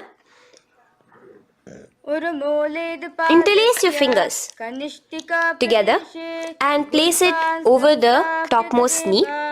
Suck in your stomach in the Uddiyana Bandha, clench your perineum in the Mula Bandha, tuck your chin to your chest in the Jalandhara Bandha. As you engage all three bandhas, visualize Swamiji in your inner space. Let us now repeat Sankatasana on the other side. So, you can release your hands, your legs as you cross the other leg over. Visualizing yourself as a swan, remember to put your hands on the opposite knees. The next asana, Dhenukasana, repeating it on the other side. Slide your leg out, bring both your hands to the topmost knee. Suck your stomach in the Uddiyana Bandha. Visualize a cow in your inner space. Matsyendrasana again, repeating it on the other side. Bring your legs to the cross-leg position. Twist your body around as you gaze at your third eye, visualizing Swamiji in your inner space. Untwist as we enter into Matsyendrasana 2 on the other side. Hold on to your feet, bring your forehead to the ground, continuing to visualize Swamiji in your inner space. Slowly raise up and let us do Guru Asana on the other side. Engage all the three bandhas in the Mahamudra Bandha. Interlace your fingers, place it on top of your knee. Continue to visualize Swamiji, the Supreme Pontiff of Hinduism, as we do Guru Asana. Now, slowly uncross your feet and place them flat on the ground, knees towards the chest in Pashasana. Keep your hands holding the opposite knees, thighs together, and keep your spine completely erect. Continue the Khechari Mudra, where your tongue is pressed against the roof of your mouth. As you gaze at your third eye, visualize Swamiji in your inner space. Continue the Ujjayi Kumbhaka. As you breathe in and out, make the sound like an ocean. Now in the same position, just bring your chin towards your knees in Bodha Shokasana. Lean forward, gazing at your nose, and visualize Swamiji, the abode of bliss in your inner space. Now raise up and bring your hands, uncross your hands, bring your hands underneath your knees, clasping the opposite elbows in Kurakatasana. Gaze at your nose, visualizing Swamiji in your inner space. Now, in the same position as Kurakatasana, just cross your ankles into Sumati Asana. Toes pointed upwards. Gaze at the nose. Visualize the great sage and Maharishi Sumati in your inner space. The next asana is Dandasana. Extend your feet out straight in front of you. Keep your arms straight above your head. Interlace the fingers from inside out. Let your wrists point outwards. Engage the Mahamudra Bandha, all the three bandhas. As you gaze at your nose in Dandasana, visualize Swamiji in your inner space. The next is Arambhasana. Now keeping your legs straight, release the Jalandhara Bandha and the Uddiyana Bandha, keeping your perineum clenched in Mula Bandha. Lean forward and down. Hold your big toes in the Prana Mudra with your index and middle fingers. Head to your knees. Do here the Nadi Shodhana Pranayama. Inhale through the left nostril, hold and exhale through the right. Visualize Swamiji in your inner space. The next is Bhidokasana. So, slightly raise your body up and bring your hands underneath your knees, extending your knees slightly up. Keep your heels a bit apart from each other and clasp your feet. Bring your shoulders down, wrapping your hands around your legs. Gaze towards your third eye, visualizing Swamiji in your inner space. So from here, let's enter into Jalandhari Pavasana. So you can actually remain in the same position with your hands underneath your calves and just bring the soles of your feet together. You might want to bring your body closer. Place your head on top of your feet with the palms facing upwards on the ground. Gaze at your nose. Visualize Swamiji in your inner space. Now slowly bring your hands out from underneath and come to a seated position. Stretch your legs out as we enter into Urdhva Paschimottanasana. Here we have a new Kumbhaka, the Pratyahara Kumbhaka, where you will feel your breath coming from your Mooladhara Chakra up to the Brahmarandra above the Sahasrara. This is the Pratyahara Kumbhaka. In Urdhva Paschimottanasana, extend your legs out, lift one foot behind your neck and lean forward and down towards your foot, visualizing Swamiji in your inner space. Now, slowly, keeping your leg behind your neck, lay onto your back as we enter into Anantasana. Hold the foot from the top with the opposite hand. Visualize yourself as infinite, endless, eternal. Gaze at your nose in Anantasana. Just now, in the same position, roll onto your elbow of the hand holding the foot. Gaze at your nose, feeling in complete control like Swamiji in Ankushasana. Slowly remove the leg from behind your neck. Take a moment to stretch, relax. Lay on your back. Bring your knees towards your chest. Bring your hands around, encircling the thighs and the calves with your arms. Roll to the left and right in Drishasana, visualizing Swamiji in your inner space. The next asana is Urdhva Paschimottanasana. On the other side, let us repeat it. Raise up to a sitting position and bring the other foot behind your neck. Lean forward and down, clasping your foot. Repeating Anantasana on the other side. Lay on your back. Bring the opposite hand to the foot. Gaze at your nose. And continuing to gaze at your nose, roll onto the elbow as we repeat Ankushasana on the other side. Now, you can release your foot and try to remain in the same position without removing the leg from behind your neck as you bring the other leg too to cross behind your neck with both your legs behind your head. Laying on your back, bring both your hands to clasp behind your back. Gaze to your nose, visualizing Swamiji in your inner space in Yoga Nidrasana. As we enter into Atmaramasana, in the same position you can uncross your hands from behind your back. Bring it up, continuing to keep it underneath the legs. Just clasp it behind your neck. So you can bring your legs out from behind your neck. Just let your hands interlace behind your neck, gazing to your nose, visualizing the Atma Rama, Bhagavan Mahavishnu within you as your soul blessing you, as you gaze at your nose in Atma Ramasana. Now, you can release your hands and legs. Continue to lay on your back as we enter into Kochikasana. Bring your knees to your chest with the soles facing upwards. Extend your arms sideways as you gaze towards your third eye, visualizing Swamiji in your inner space. Now, from Kochikasana, keep your arms reached out to the sides at shoulder level. As we enter into Jatara Parivriti 1, keep one knee bent, twist it and bring it to the ground on the opposite side with the other leg extended straight. In Jatara Parivriti 2, keep both the knees bent to one side. And in Jatara Parivriti 3, keep both the legs straight to one side. Throughout this, keep your head looking in the opposite direction.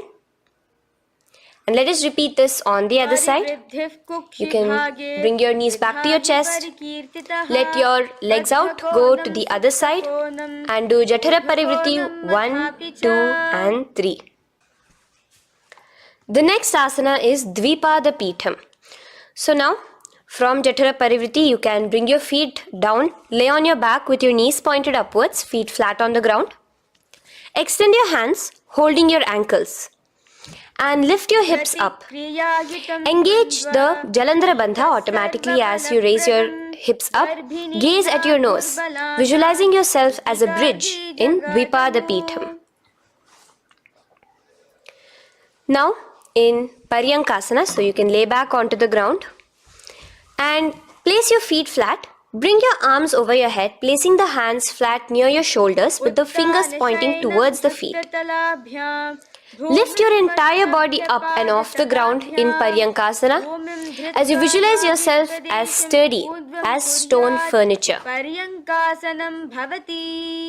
Lay back down slowly as you bring your hands out. Keep your knees to your chest here and your hands on the shoulders as we enter into Svottanasana. Visualize you're laying on your back as a playful dog. Move your hips in the circular motion. Do the Sahaja Kumbhaka. Now let us enter into Viparita Karani. First, bringing your arms out from behind your shoulders. Let your arms be extended by the side of your body. Use the strength of your arms, palms flat on the ground, to push your body, your upper body, your lower body off the mat. And keep your legs straight above you, extended. Move your legs around and around in Viparita Karani. Automatically the Jalandhara Bandha is engaged. Breathing during the Jalandhara Bandha is the Murcha Kumbhaka. Visualize Swamiji in your inner space. The next is Viparita Karani 2. In the same position, just stop the rotational movement of your legs. Visualize Swamiji in your inner space. Now, as we enter into Langalasana, just let your feet from the top rest onto the ground above your head. Interlace your fingers in the Parashu Mudra behind your body. Visualize yourself as a plow in Langalasana, continuing to engage the Jalandhara Bandha. भूमिं कर्षयेत् लङ्घलासनं भवति. Now, in Shaita Paschimottanasana, bring your hands out from behind your body and hold on to the toes above your head. Keep your legs and hands completely straight. Visualize Paramashiva as Shaita Paschimottanasana is one of the 84 different asanas directly revealed by Paramashiva himself. Continue to do the Murcha Kumbhaka, inhaling and exhaling with the Jalandhara Bandha. Clasping your toes now, spread your feet wide apart from each other in Supta Konasana. Visualize Swamiji in your inner space. Bring your feet back together as we enter into Chakrasana. Clasp your ankles, keeping your legs and hands completely straight above your head. Visualize yourself as a chakra, a wheel in Chakorasana. Now slowly rest your back onto the ground. Keep your legs raised up in Supta Prasarita Padangushtasana. Clasp the respective toes in the Prana Mudra with your index and middle fingers and spread your legs out wide apart from each other. Visualizing Swamiji in your inner space, restart the Ujjayi Kumbhaka where you're inhaling and exhaling, making the sound of an ocean. Bring your feet together in Supta Padangushtasana in the same position, continuing to visualize Swamiji in your inner space.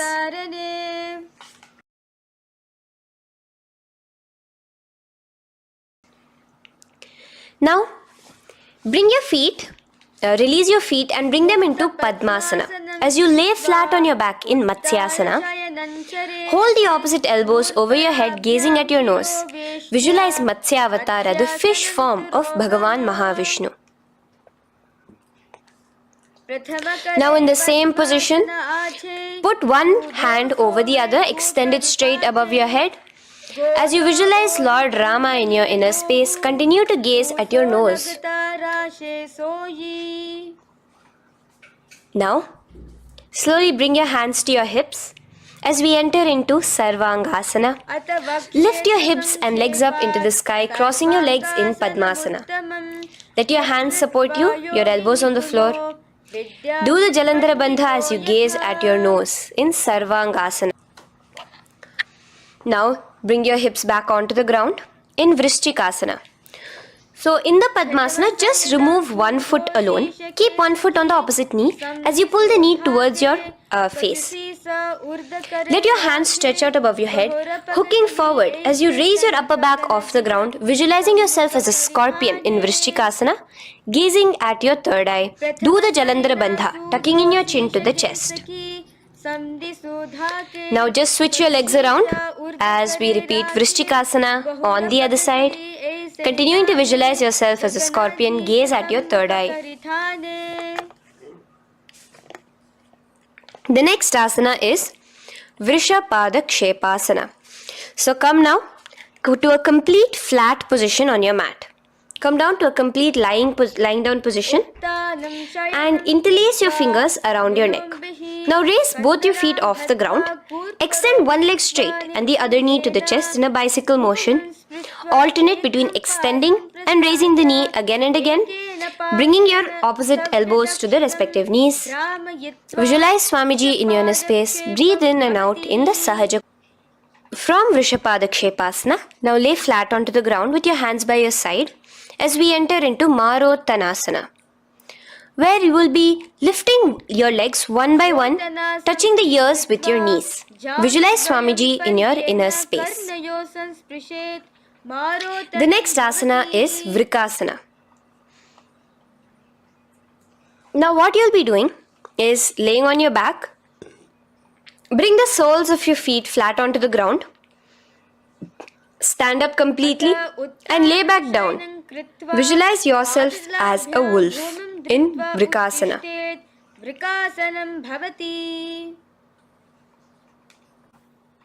Now come back to a seated position as we enter into Luthasana, where you are going to be quickly throwing your legs above your head as you roll over completely, finishing in a prone position. Do this a couple of times. Come forward, roll over.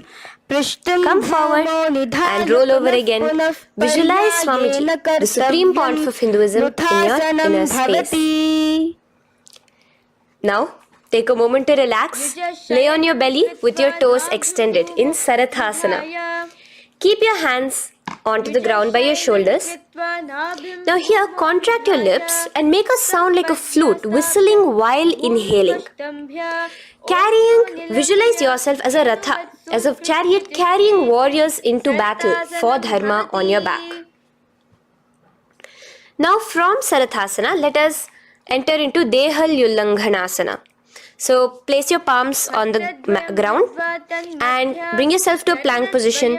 Jump your leg forward and back between your arms, visualizing Swamiji in your inner space. Jump forward now. When your legs are between your hands, stand tall. Holding your toes with your hands, walk back and forth. Visualize yourself as a wise 60-year-old elephant in Jatyasana. Now come to a standing position. The next is a beautiful Karana, the Lolitika Karana. So keep your knees bent, feet pointing outwards again in the Aramandi position. Bend your elbows, keeping your hands at the chest level. Now swiftly move your arms across the body, bringing it back to the center and tilt your head back. Opening your chest up towards the sky, move your head in all the directions. Now stand back straight as we enter into Sarpasana. So stand erect like a rod with your arms by your side, hands touching the thighs. Visualize Devi, Kundalini, raising up and curling upwards around your body in Sarpasana. The next asana is Ushtrasadanasana. Lean forward and down, standing on top of your palms. Begin to move and walk like a camel, visualizing yourself as a camel.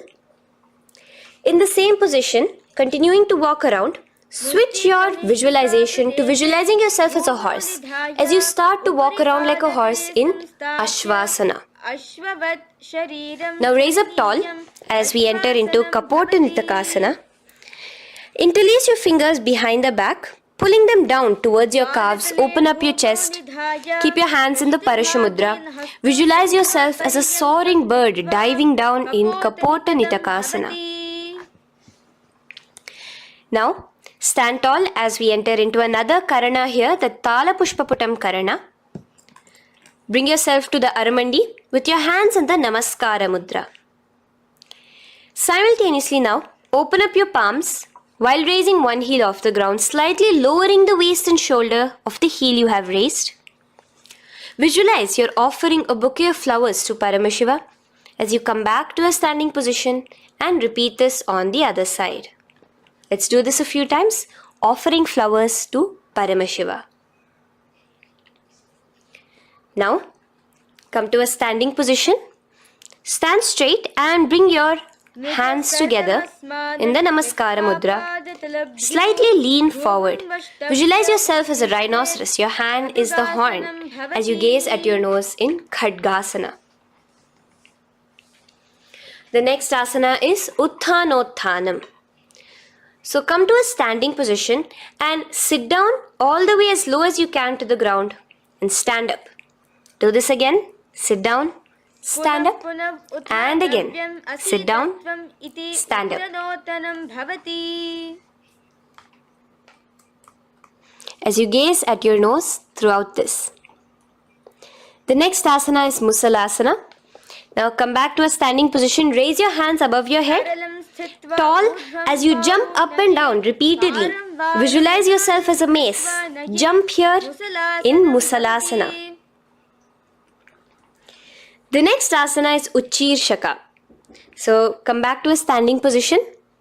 Pull the sole of one foot towards your belly. Now with the other leg, sit down and stand up. Release the leg. Pick the other leg up, pull it towards your belly. Sit down and stand up in Uchirshaka as you visualize Swamiji in your inner space, gazing at your nose. The next is a Karana, which we will be entering into. The Parshvajanu Karana. So again, bringing yourself to the Aramandi position. Bend and lift one knee towards your chest, pointing the toes downwards. Keep your arm around the knee, holding it with the hand in a fist. Let the other hand hang down on the thigh, wrist twisted, fingers pointing inwards. This is the Parshvajanu Karana. Now slowly release. As we enter into Tandavasana, stretch one leg out straight in front of you as you alternate between sitting and standing. Visualize yourself fiercely dancing as Paramashiva. Raise the foot to the inner thigh of the opposite side. As we enter into Brahmanasana, let your hand be resting by the sides. Keep your standing leg erect like a rod. Visualize yourself being blessed by Lord Brahma.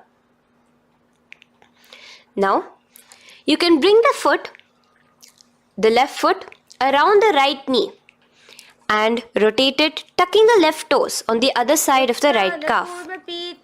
Simultaneously, cross your left arm below the right, bring your palms together in the Namaskara Mudra. Visualize yourself as Lord Garuda in Garudasana 3. Now slowly uncross your legs and hands as we enter into Ekapadasana, coming to a standing position. On the right leg, bring your left foot to the opposite thigh with your hands relaxed by the knees. Now take a hold of the raised foot with your hand in the Prana Mudra. Stretch your leg out wide, out to the side, and rotate your body quickly on the standing leg. Visualize yourself as the North Pole star in Dhruvasana. From here now, in the foot which is in your hand, just slowly, once you finish the rotating movement, in Trivikramasana, bring it up towards the back of your neck. Stand as tall as you can and alternate between sitting and standing. Visualize Bhagavan Mahavishnu in your inner space. Now you can take the leg out from behind your neck and stand straight. As we repeat the Parshvajanu Karana on the other side, bring your knee up to your chest, clasp your knee in a fist while the other hand comes to the opposite thigh. Hold there for a second and stretch your leg out.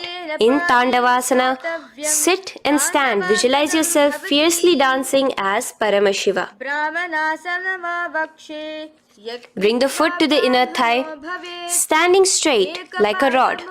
Get your hands by your sides. Visualize yourself being blessed by Lord Brahma. In Brahmanasana on the other side. Move into Garudasana 3 on the other side as you rotate your leg over, your hand under. Visualize yourself as Lord Garuda. And uncross yourself as we move into Ekapadasana on the other side. Bring your foot to the inner thigh, to the root of the thigh, and stand straight. Clasp your toes, stretch it out as we go into Dhruvasana on the other side. Visualize yourself as a pole star rotating quickly. Come back to a standing position and bring your foot behind your neck. In Trivikramasana, sit and stand. Visualize Vishnu, Bhagavan Mahavishnu in your inner space. Now, stand tall as we do the Samanakha Karana. Stand with your feet close together, toes slightly pointed outwards. Keep both the hands to the side of the body. Take a moment to breathe in and breathe out and relax. Now, slowly relax and from the standing position, slowly bend forward, bringing both your hands underneath your knees. Now once you have squatted down fully, interlace the fingers together in the Parashamudra. Bring that interlaced fingers in front of your navel. In Gorakanjali Asana, visualize the great sage Goraknatha, the founder of the Natha Yoga Hindu Sampradaya. As you do the Jiva Chala Kumbhaka, engage the Moola Bandha. The next asana is Kanchyasana. So now just slowly unwind your hands from each other, from your navel, and now bring your hands from the opposite side inwards underneath your calves and wrap your hands around your back. Hold them together in the Parashamudra. Keep your body, your upper body upright, visualizing the Supreme Pontiff of Hinduism in your inner space. The next is Bhairu Asana. So slowly unclench your hands and bring them out from underneath your legs. Keep your feet and knees together and in a squatting position, bring your hands behind your back, clasping them together, remaining in the Parashamudra. As you gaze at your navel center, visualize Bhagavan Kala Bhairava, the Lord of Time, in your inner space. The next asana is Varahasana. Now to gain your balance, you can lightly spread your legs apart and bring your hands to the back of behind you in the Anjali Mudra, palms together. Visualize a boar, one of the 10 incarnations, the Varaha Avatara of Mahavishnu, gazing at your nose. Now slowly relax, bring your hands out from behind you as we move into Pripithasana. With your hands in the Prana Mudra, with your index and middle fingers, clasp the respective big toes and come to a half squatting position where your hips are at your knee level. Visualize Swamiji in your inner space as you do this asana, Pripithasana. Slowly let go of your feet and place your palms flat on the ground in front of you with the fingers wide for balance. We're going to be balancing here in Bakasana. Place your knees on the back of your arms. Focus your eyes on one spot as you raise your feet off the ground, balancing here. Visualize yourself as a crow. The next asana is Shushtanga Kapali Asana. So now come to a kneeling position. So from there itself, you can directly put your head onto the ground, or else come to a kneeling position and place your head onto the ground. Palms spread for support. Raise your body onto your head, bringing your legs into the Padmasana. Gaze at your nose. Visualize Swamiji himself in your inner space. Come down now, uncrossing your legs as you come down. Sit onto your knees, keeping the toes flat. Now, Let your heels come outside of the hips. Keep your hands on your knees. In Guptasana, sit straight. Keep your gaze on your nose. Visualize you're sitting in the sacred secret seat with Paramashiva and your Guru, Swamiji himself. Now we are going to be kicking up into a handstand. So get ready. Place your palms on the ground, fingers wide for support. Do take support of a wall if you need it. And lift your body up straight above your hands. Visualize you are a tree in Vrikshasana 2 with deep roots into the ground. Breathe in and breathe out slowly. In the same position as we move into Asana, switch your gaze to the third eye. Hold it there for a few seconds. And relax. Bring your feet back to the ground. Now lay flat onto the ground in a plank position. And slowly lower your body towards the ground and push yourself up again.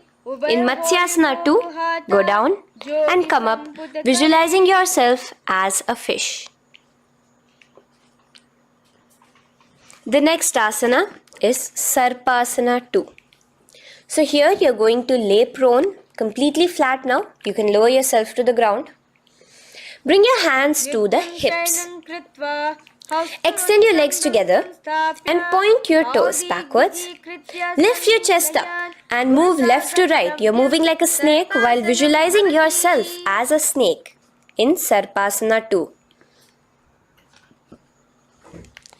Relax slowly, bringing your chest back to the ground. Now, keep your feet together, pointing backwards. As you bring your elbows onto the ground, rest your upper body on your elbows. Bring your hands together in the Padma Mudra with your little fingers and thumbs together and rest your chin on your hands. Niralambanasana, where feeling yourself completely supported, knowing that Swamiji is there in your life. Now, slowly relax, place your palms on the ground beside your chest and push yourself up, your hands straight up completely. As you bend your knees, bringing your feet to touch the top of your head. Lean your neck back, touching your head with your tip of your toes. See yourself, visualize yourself as an umbrella, protecting your Guru from the sun's rays in Chhatrasana. Slowly relax, you can bring your feet down. As we move into Vajrasana, just push your body back and sit on top of your knees, with the heels flat on the ground. Now stretch your arms in front of you with the palms facing downwards. Place your forehead on the mat. Visualize you are the weapon of Indra, the Vajra, symbolizing indestructibility as you gaze at your nose. As we enter into Meshasana, raise yourself into the same Gajasana position on your hands and legs with your hips pointed upwards. And alternate striking the ground with the opposite hands. Experience yourself, visualize yourself as a powerful ram as you alternate striking the ground in Meshasana. Now stop striking the ground, bring your palms down again. As we move into Ajasana, kick your legs off the ground and lower your forehead to the mat. Let's do it again. Kick your legs off the mat. Lower your forehead to the ground. You are unborn, existing for all of eternity in Ajasana. Now, come to a seated position as we move into Dhanantara Asana. Sit on your heel with your legs together. Pull your toes underneath you. As you bring your hands top of the knees, gaze at your nose, visualize Swamiji in your inner space. Here, do the Ujjayi Pranayama, inhaling and exhaling like an ocean, Dhanantara Asana. From Dhanantara Asana, now interlace your fingers in front of you and then behind you. Stretch your arms towards all the sides, backwards, forwards. Giving a massage to the various different joints and muscles in your body. Lean forward, get up again. Continuing to visualize Swamiji in your inner space. Relax your hands and now take your respective heels and point them outwards, outside the side of your hips. Keep your hands on your knees, with your thighs and knees resting on the ground, spine straight. Visualize yourself as Lord Garuda in Garudasana 4, You have Mahavishnu and Mahalakshmi on your back as you are flying. The next asana is Ananda Mandirasana. Now you can continue to remain in the same position. You can bring your feet pointing inwards. Use your hands to clasp underneath your ankle. Make sure your knees are spread out wide. Gaze at the third eye. Visualize residing in the blissful space of a temple. You are in a temple in Ananda Mandirasana. Now, as we move into Mandukasana, keep your knees wide and sit on top of your ankles. Your hands underneath your knees.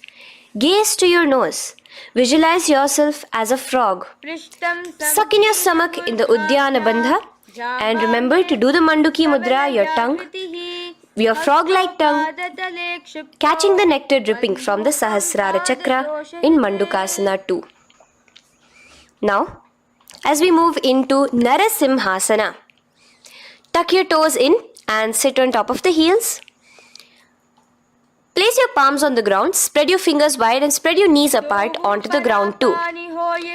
Gaze towards your nose, stick out your tongue and exhale forcefully, visualizing the Narasimha Avatara, the form of Mahavishnu as a half lion and half man. Now just raise up, bring your hands off the ground. Here we'll be doing a new pranayama, which is the Bhishraka pranayama, as we enter into Bhishrakasana. So continue to keep your knees and feet on the floor. As you bring your hand up to your face, make a hollow of your palms and place it over the mouth. Keep your thumbs under your teeth and close your lips. Gaze to your nose. Inhale through your left nostril, exhaling through the mouth. Gaze at your nose again. Visualize yourself as Devi, presiding over any and all minuscule fears you may have within you. Now moving back into the Ujjayi Pranayama, let us do Makadasana. So you can take your hands off your face and slowly remaining in the same position, bring it to your armpits. Bring your fingers to your armpits. Imitate as if a monkey is scratching. As you gaze to your third eye, visualize yourself as a playful monkey in Makadasana. From Makadasana, let's move into Vajra Sangharasana. So you can slowly lift your knees off the ground, just balancing on your toes, sitting on the heels. Bring your hands behind your back and clasp the opposite elbows. Gaze to your nose, embody a diamond. Visualize yourself as a diamond-like strength for yourself and your Sangha. The next asana is Khanjanasana. So now you can uncross your hands, rest on top of the heels with your knees on the ground. Keep the toes down, ankles crossed behind. Place your palms on the mat to your side. Suck your stomach in the Uddiyana Bandha as you gaze at your nose in Khanjanasana. Now, you can uncross your ankles and just sit with your toes flat. Keep your knees wide on the floor. Rest your hands on the knees. Just relax the Uddiyana Bandha, just sucking in your perineum in the Mula Bandha. Gaze at your nose, visualize yourself as a turtle with a stable body and mind to live for hundreds of years. And without changing anything in your physical posture, just visualize yourself uniting with Swamiji himself in Yogasana. Now, raise up onto your knees, cross your ankles behind your back until the feet are coming towards the opposite knees. Now, bring your hands behind you and hold on to the calves with the fingers inside, the thumbs outside. Gaze at the third eye as you visualize yourself in a space of oneness with Paramashiva himself as Swamiji. Now you can uncross your ankles, come back to us standing on your knees as we enter into Ushtrasana 2. So now, in the kneeling position, bend backward, hold your ankles with your hands. Keep your arms straight. As you push your hips forward and tilt your head backwards, visualize yourself as a camel in Ushtrasana 2. Slowly, in the same position, lower yourself onto your back in Jatyasana 2. As you are lowering yourself, experience yourself as a blooming lotus. Bring your head, the back of your head onto the mat. Gaze to your nose. Now, let's move into Viratasana. So, try your best to do this without the support of your hands, but you can use your hand support if needed as you raise up from Jatyasana and back down. Raise up and go back down as you gaze at your nose. Raise up and go back down. Visualize Swamiji in your inner space. Now from Viratasana, raise your hips up higher, bringing your forearms onto the mat behind you in a short back bend posture. Hold the back of your heels in Kapotasana. Visualize yourself as a beautiful dove, a Kapota, in your inner. As we move on from Kapotasana into Varasana. So stand upright on your knees with the toes tucked. Hold your arms with the opposite hands. Gaze at your nose. This is the boon fulfilling posture. Visualize your boon becoming a reality directly from Paramashiva himself in Varasana. Now, keeping your knees together, toes tucked, just lean forward, bringing your head onto the mat, holding your head with your hands. Visualize yourself as a boar, as the Varaha avatar of Bhagavan Mahavishnu in Varaha Asana 2. Now, just kick your legs off the ground as we enter into Mundasana. Raise yourself up into a headstand posture, visualizing yourself as a lopped tree. Gaze at your nose. Breathe in and out in the Sahaja Kumbhaka. Slowly come down now. Relax. Come to a kneeling posture. Sit on your heels. Bring your head down beside your knees, your elbows adjacent to the knees, your hands holding your head. Exhale through your mouth as you gaze at your nose, visualizing Swamiji in your inner space in Andhasana. Now from here, push yourself off the mat as you come lying prone on your belly. Let your arms be extended straight out and together lift your thighs, arms and chest off the ground, stretching your body, balancing there. Visualize yourself as a locust in Viparita Shalabhasana. The next asana is Kapalasana. So slowly lower yourself back to the ground.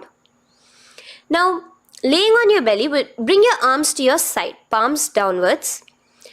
Keep your forehead on the ground and your chest on the mat. Only lift your legs up into the air. Only your legs are lifting up. Visualize yourself as a skull. You are a mind with purified thoughts, a strong will to attain enlightenment in Kapalasana. The next asana is Akasha Kapotasana. So now, in the same position as you are, let your arms be straight out behind you. As you kick your legs up and over your head, bring your feet slowly to the mat in front of you. Push yourself, balance there. Visualize yourself as a free and open flying dove in Akasha Kapotasana. Bring your legs back out as you lay flat on the mat. Now push yourself onto your knees. Place your forearms on the ground and your chest down such that your navel is touching your knees. Be sturdy, visualizing yourself as a sparrow in Chatakasana. The next asana is Vrishchikasana 2. So your forearms are on the ground. Now slowly raise to your toes and kick your legs off the mat. Slowly lowering your legs to your head. Visualize yourself as a scorpion as you balance in Vrishchikasana 2. Slowly release yourself, coming back to the ground as we enter into Vrishasana. Sit down on top of your right heel and let your left foot remain outside of the hip, the ankle to the side. Place your hands on the mat, visualizing yourself as a bull in Vrishasana. Now, bring both your knees underneath you, sit on both your heels, cross your left leg over top of the right lightly and in Lolasana, push yourself off the ground. Your knees are off the ground, you're just balancing on your hand above the mat. Visualize Swamiji in your inner space. Lower down now, Bring the left foot now outside. Bring the right foot out and sit on your left heel now. As we do Vrishasana on the other side, visualize yourself as a bull. From here, let us get into a very powerful asana, Balagunasana. So, place your left toes on the ground, sit on the heel of your left foot. Place the right foot flat with the knees raised towards your chest. Maintain your palms on the respective knees. Be upright. Visualize Balagunahai, one of the 84 siddhas in your inner space in Balagunasana. Now come to a squatting position. Let your feet be flat as you bring your elbows under your thighs and calves, wrapping it around your shins. Hold on to your ankles from the outside in Grahasana, visualizing yourself as an entire planet. Now, you can unwrap yourself as you sit on top of the opposite heel in Balagunasana on the other side. Maintain your palms on the respective knees. Visualize Balagunahai, one of the 84 siddhas in your inner space. Now, sit upon both the toes with the heels up and knees off the mat, knees pointing forward.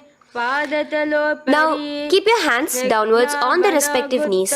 Keep your spine upright as you visualize Swamiji in your inner space in Utkatasana. The next asana is Vajra Sangharasana. Just spread your knees out wide in Utkatasana. Spread your knees out wide. Clasp the elbows behind your back. Visualize Swamiji in your inner space in Vajra Sangharasana too. The next asana is Anilasana. Now, sit with your feet hip width apart. Bring your hands under the soles of your feet from inside. Your palms facing downwards. Step onto your hands. Keep your arms straight, elbows together at the navel. Gaze to your nose. Visualize yourself able to consume and live off of air alone in Anilasana. The next is Padukasana. So from Anilasana, you can release your hands. Place the back of your hands on the mat with your fingers facing upwards. With your fingers facing towards your body, palms upwards. Step your feet on top of your hands and wrap your hands around your feet like a shoe. Walk around. Visualize you're wearing padukas, walking across the length and breadth of the world in Padukasana. Now bring your palms onto the ground. Stop moving around as we move into Kukutodana. Kick your feet up into the air and let them fall back down. Let's go up again and come down. Kick up and go down. Visualize yourself as a rooster in Kukutodana. The next is Viparita Nrityasana. So as you're kicking yourself up, you can go up into a complete handstand posture, which is Viparita Nrityasana. Do take support if needed. And move around on your two hands as if you are dancing in Viparita Nrityasana. Slowly come back down to a standing position. Lean forward and let your feet be slightly apart from each other.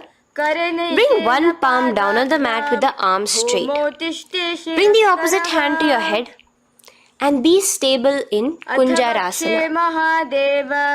Now just put that hand down as you bring the other hand to your head, repeating Kunjarasana on the other side. Be stable here. Now you can squat back down onto the ground. Keep your feet flat. Hold your respective ankles and lift your feet off the ground in Kadamba Asana. Visualize yourself as a Kadamba tree, a pious tree that promotes a long life. The next asana is Pavana Muktasana. Now sit back down onto the ground. Bring your knees towards your chest. Let your hands wrap around your knees, hold it close to your body. Visualize all the excess vata, air, just balancing and releasing in your system in Pavanamuktasana. Now, let us move into Chakorasana. So first stretch your legs out in front of you. Bring one leg behind your head. Now place both hands on the ground and lift your body off the ground while lifting the other leg too, up straight. Visualize yourself as a powerful source of energy. Gaze at your third eye in Chakorasana. Slowly relax back down. Now hold your left toes with the left hand, index and middle fingers. Pull the foot to the left ear. We are entering into Dhanurasana 2. Extend your right leg out, keeping straight. Hold the big toe with your right hand. Visualize yourself as a bow in Dhanurasana 2. The next is Ashtavakrasana. So lift your left leg over top of the left shoulder. After releasing your hands, bring the right foot across and hook it on top of the left foot. Lean forward and down, keep your palms onto the ground. Extend your legs out to the left, lift your head up and chest. You're completely balancing only on your hands as you visualize yourself as a flying crane in Ashtavakrasana. Now slowly relax down. From here, bring your right foot to the left thigh and your left foot flat onto the ground. Knees raised up. Have your left shoulder underneath the respective leg and place your hands flat on the ground. Gaze towards your third eye. Visualize you are immortal, able to exist solely from prana alone in Pranasana. From here, moving into Parshva Matsyendrasana. Place your right foot at the root of the left thigh. Then the left leg by the side of the right knee. Hold the left leg by the right hand. Twist your body out. Remain steady here, gazing at the third eye. Visualize Matsyendranatha, the great Rishi Yogi, master of Hatha Yoga, in your inner space. Now slowly unwind yourselves. As we repeat Chakorasana on the other side, lift the other leg behind your head. Place both your hands on the ground and keep your entire body off the ground straight up. Gaze at your third eye, visualizing yourself as a powerful source of energy. Now relax back onto the ground. Let's repeat Dhanurasana 2 on the other side. Clasp your respective hands with the feet. Pull one foot back, the other foot extended forward. Visualizing yourself as a bow. Release your feet as you cross them over each other, over top the shoulder in Ashtavakrasana on the other side. Raise off the ground. Visualize yourself as a flying crane. The next asana, we'll be repeating Pranasana on the other side. Bring the right foot to the left thigh. Bring your hands onto the ground with the knee raised. Gaze at your third eye, visualizing yourself able to live off just prana, just air alone. And relax as we do Parshva Matsyendrasana on the other side. Twist yourself, visualizing Matsyendranatha, gaze towards your third eye. And from there, let us enter into Ardha Paschimottanasana. Keep one leg straight and press your perineum with the other heel. Bring your chest forward and down. Hold your toes and feet and bring your head towards your knees. Here in Ardha Paschimottanasana, visualize Swamiji in your inner space. Now raise up and the foot which was at the inner thigh, now rotate it outside of the hip. Now hold the sole of your other foot and lift your leg up towards your forehead. Try to bring your knee to your forehead as you keep your knee straight. Gaze to the nose in Kraunchasana. Visualize yourself as a crane. Now slowly relax down your leg. Now the leg which is now straight, you can bring it to the inner thigh as you straighten out the other leg. As we repeat, Ardha Paschimottanasana on the other side. Lean forward and down, clasping your foot. Bring your forehead to your knee. Visualize Swamiji in your inner space.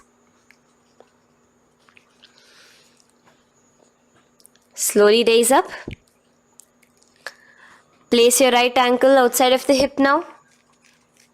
Hold the sole of the left foot, lifting the leg up towards your forehead. Stretch yourself there. Gaze at the tip of your nose. Visualize yourself as a crane in Kraunchasana on the other side. Now, from here, bring the soles between the thighs and calves. So once you have relaxed yourself, bring your soles between the thighs and calves. Keep your spine straight, palms resting on your knees. Visualize a swastika, embodying peace, well-being, good fortune and prosperity as you gaze at your nose in swastikasana. Now without changing anything about your position, just take your hands alone. Cover the respective heels with your hands in Gorakshasana as you tuck your chin to your chest in Jalandhara Bandha. Gaze at your nose. Visualize the great Rishi Gorakhnatha, the founder of the Natha Yoga Hindu order. Now release the Jalandhara Bandha. Continue to keep the Mula Bandha engaged throughout the whole sequence. As you raise one foot to the opposite thigh, bring your hands to your face in the Shanmukhi mudra, closing your eyes with your index finger, nose with the middle finger, ears with the thumbs. Gaze at your third eye as you meditate on Swamiji himself, the Supreme Pontiff of Hinduism. Now release the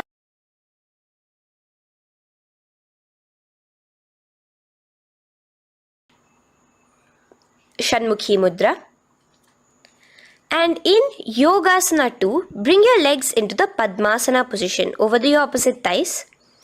Keep your hands flat onto the ground beside your knees with the palms facing upwards. Sit straight, gaze at your nose. Here we'll be starting the Kaka Chancha Kumbhaka, where your inhalation will be through your tongue wrapped like a pipe, and your exhalation will be through your nose.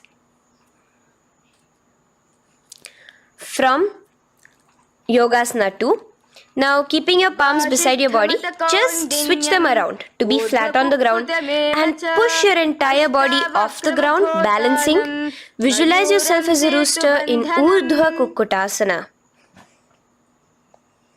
Now relax down, come back to a seated position on the floor, keeping your legs in Padmasana. Insert your hands through your knees and place them on the mat. Remember, do not lift your body up, just stay seated down there. In Siddha Harituliyasana, gaze to your nose, visualize Swamiji himself in your inner space. From there, let's enter into Hamsasana, where you will actually be pushing yourself off the ground.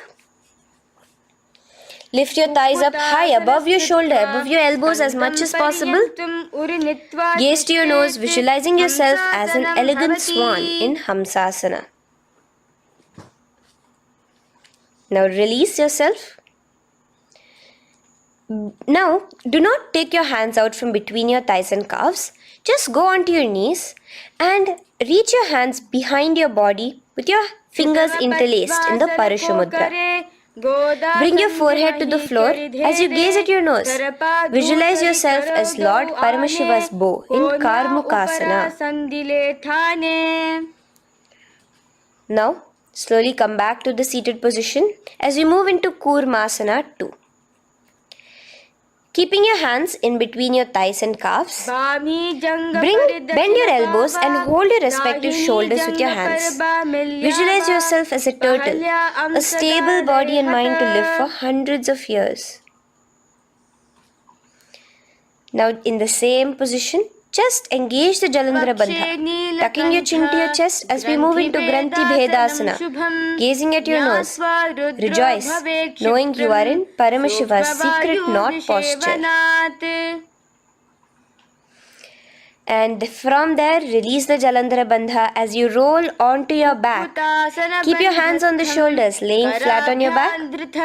As you visualize yourself as a turtle on its back, playful, gaze at your nose in Uttana Kurmasana. Now rock yourself back to a seated position as we do Pangu Kukkutasana.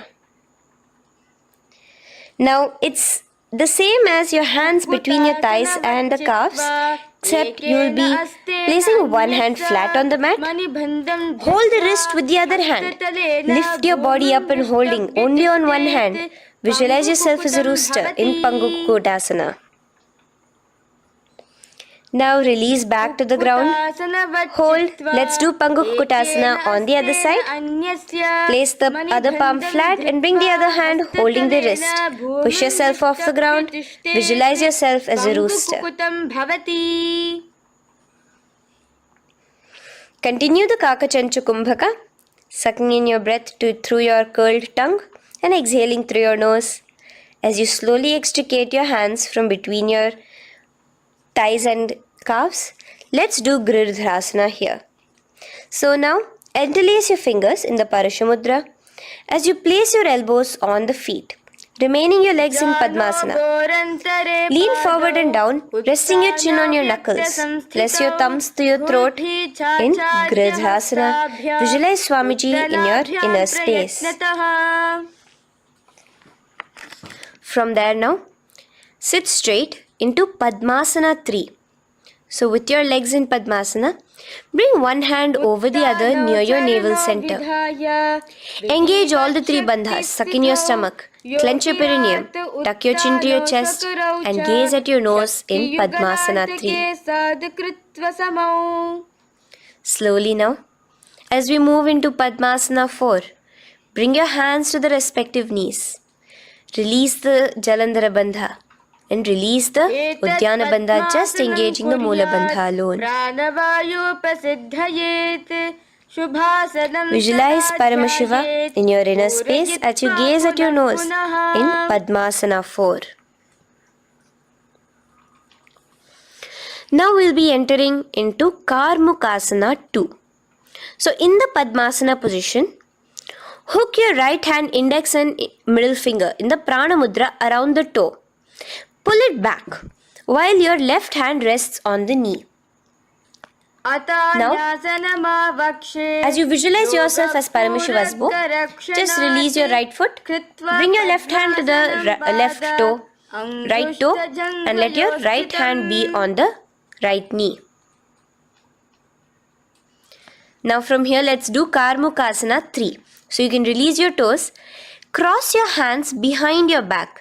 Continue to keep your legs in Padmasana and with your respective hands cross behind your back. Hold on to the toes in the Prana Mudra. Engage all the three bandhas, suck in your stomach, clench your perineum, tuck your chin to your chest. Visualize yourself as Paramashiva's bow in Karmukasana 3. Slowly relax the bandhas, just keeping the Mula Bandha. Continue to hold on to your toes. Release the Uddiyana Bandha and the Jalandhara Bandha. Switch your gaze to the third eye. Visualize you are Paramashiva's third eye itself. Anything you come across, you just rejuvenate it, destroy it in Dridhasana. Now, try to keep your hands at the toes. If not, just keep your hands crossed behind you as you lean onto your back in Padmasana, where you are entering into the Nagrasana position. Lay flat onto the back, visualizing yourself as a snake, gaze at your nose in Nagrasana. Do the Sahaja Kumbhaka, simple breathing, inhaling and exhaling.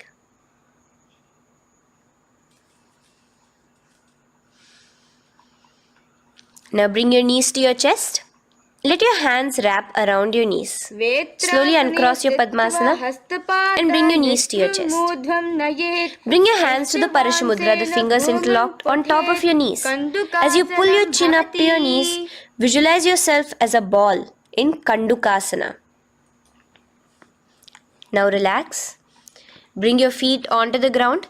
The knees pointed upwards in Urdhva Pavanasana. As you interlace your fingers, bring the interlaced fingers behind your head. Laying down, gaze at your nose in Urdhva Pavanasana. The next asana is Marakata Pithasana. Now, from behind your head, take your hands out and clasp onto your feet. Just step lightly onto your palms. As you push your hips up into the sky, automatically engaging the Jalandhara Bandha. Visualize yourself as a powerful alpha ape in Marakata Pithasana. In the same position now, bring your hands to your hips as we enter into Uttanashiki Pitakasana. Let your weight rest on your elbows as you stretch your legs out straight. Gaze at the nose. Visualize Swamiji in your inner space. From there, continuing to rest on your elbows, kick your feet up high into the sky in Narakasana. Stretch your palms out behind you flat on the ground. Balance there. Visualize yourself blissfully traveling through hell unscathed in Narakasana. Bring your hands to your hips now as we move into Tiryanaukasana. Angling your legs down at an angle, visualize yourself as a boat crossing the ocean of samsara in Tiryanaukasana. Now from there, come back straight as we enter into Dhwajasana.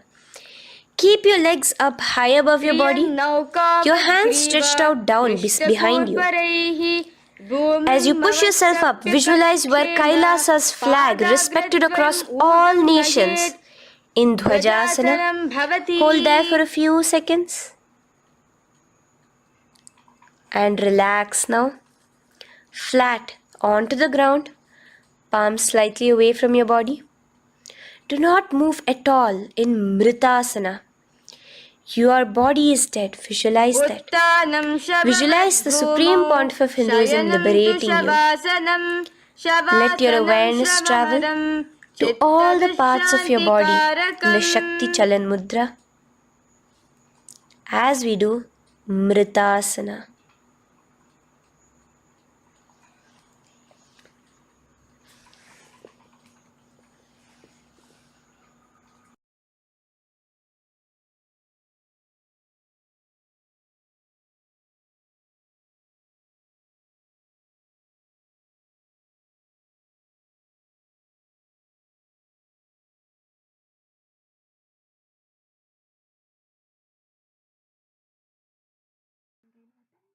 ॐ पूर्णमदः पूर्णमिदं पूर्णात् पूर्णमुदच्यते पूर्णस्य पूर्णमादाय पूर्णमेवावशिष्यते ॐ शान्ति शान्ति शान्तिः हरिः ॐ तत्सत् सर्वं भगवच्छ्रीनित्यानन्दपरमशिवपादुकार्पणमस्तु ॐ नित्यानन्दम्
Nityanandam Paramasukadam Kevalam Jnanamurtim Vandvatitam Gagan Sadrisham Tattvamasyaadilakshyan Ekam Nityam Vimalamachalam Sarvati Sakshibhutam Bhavatitam Triguణరహితం Sadgurum Tam Namami. Nityanandam to all the participants. We welcome every one of you for today's program. Today's program, the 8th day of Paramashivoham, is very special in the aspect of learning about leadership. Today we're going to be touching upon one of the most crucial aspects of our life.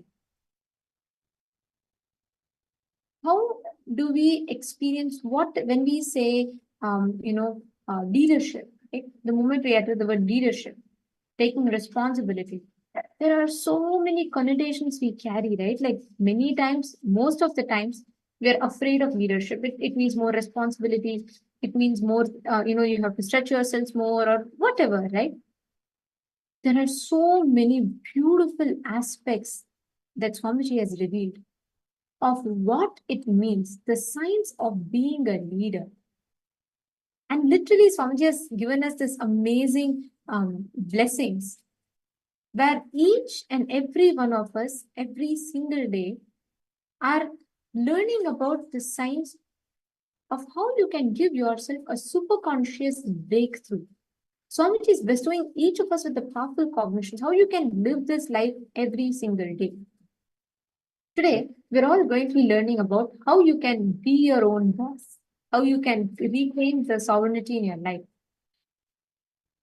And every single aspect of you, how you can manifest what you want as reality.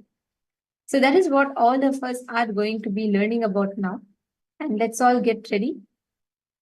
I welcome every one of you for joining with us. Thank you so much for being here. Thank you so much for taking your time. Today's day is going to be filled with a lot of powerful cognitions and amazing science we're going to be learning about how to manifest your leadership consciousness. How do you become your own boss? How do you take the reins back in your life? So get ready for a wonderful day. And now we will all be beginning our day with the power manifestation. I'm going to request all the participants here to please blindfold yourselves. Please tie the eye bands. As all of you are aware, we will be starting every day of the power manifestation with various different so every day of the program, we'll be starting with various different levels of manifesting the power of third eye.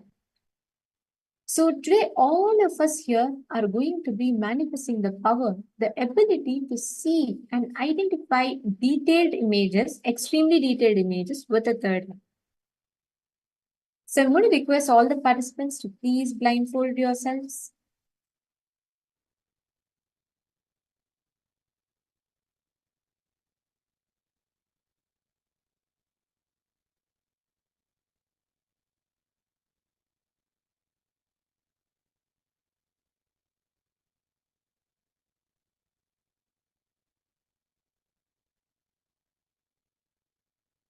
Close your eyes. We're now going to be projecting an image for all of you, and I'm going to request all of you to scan and identify what that image is. Describe it in detail. Paramashivoham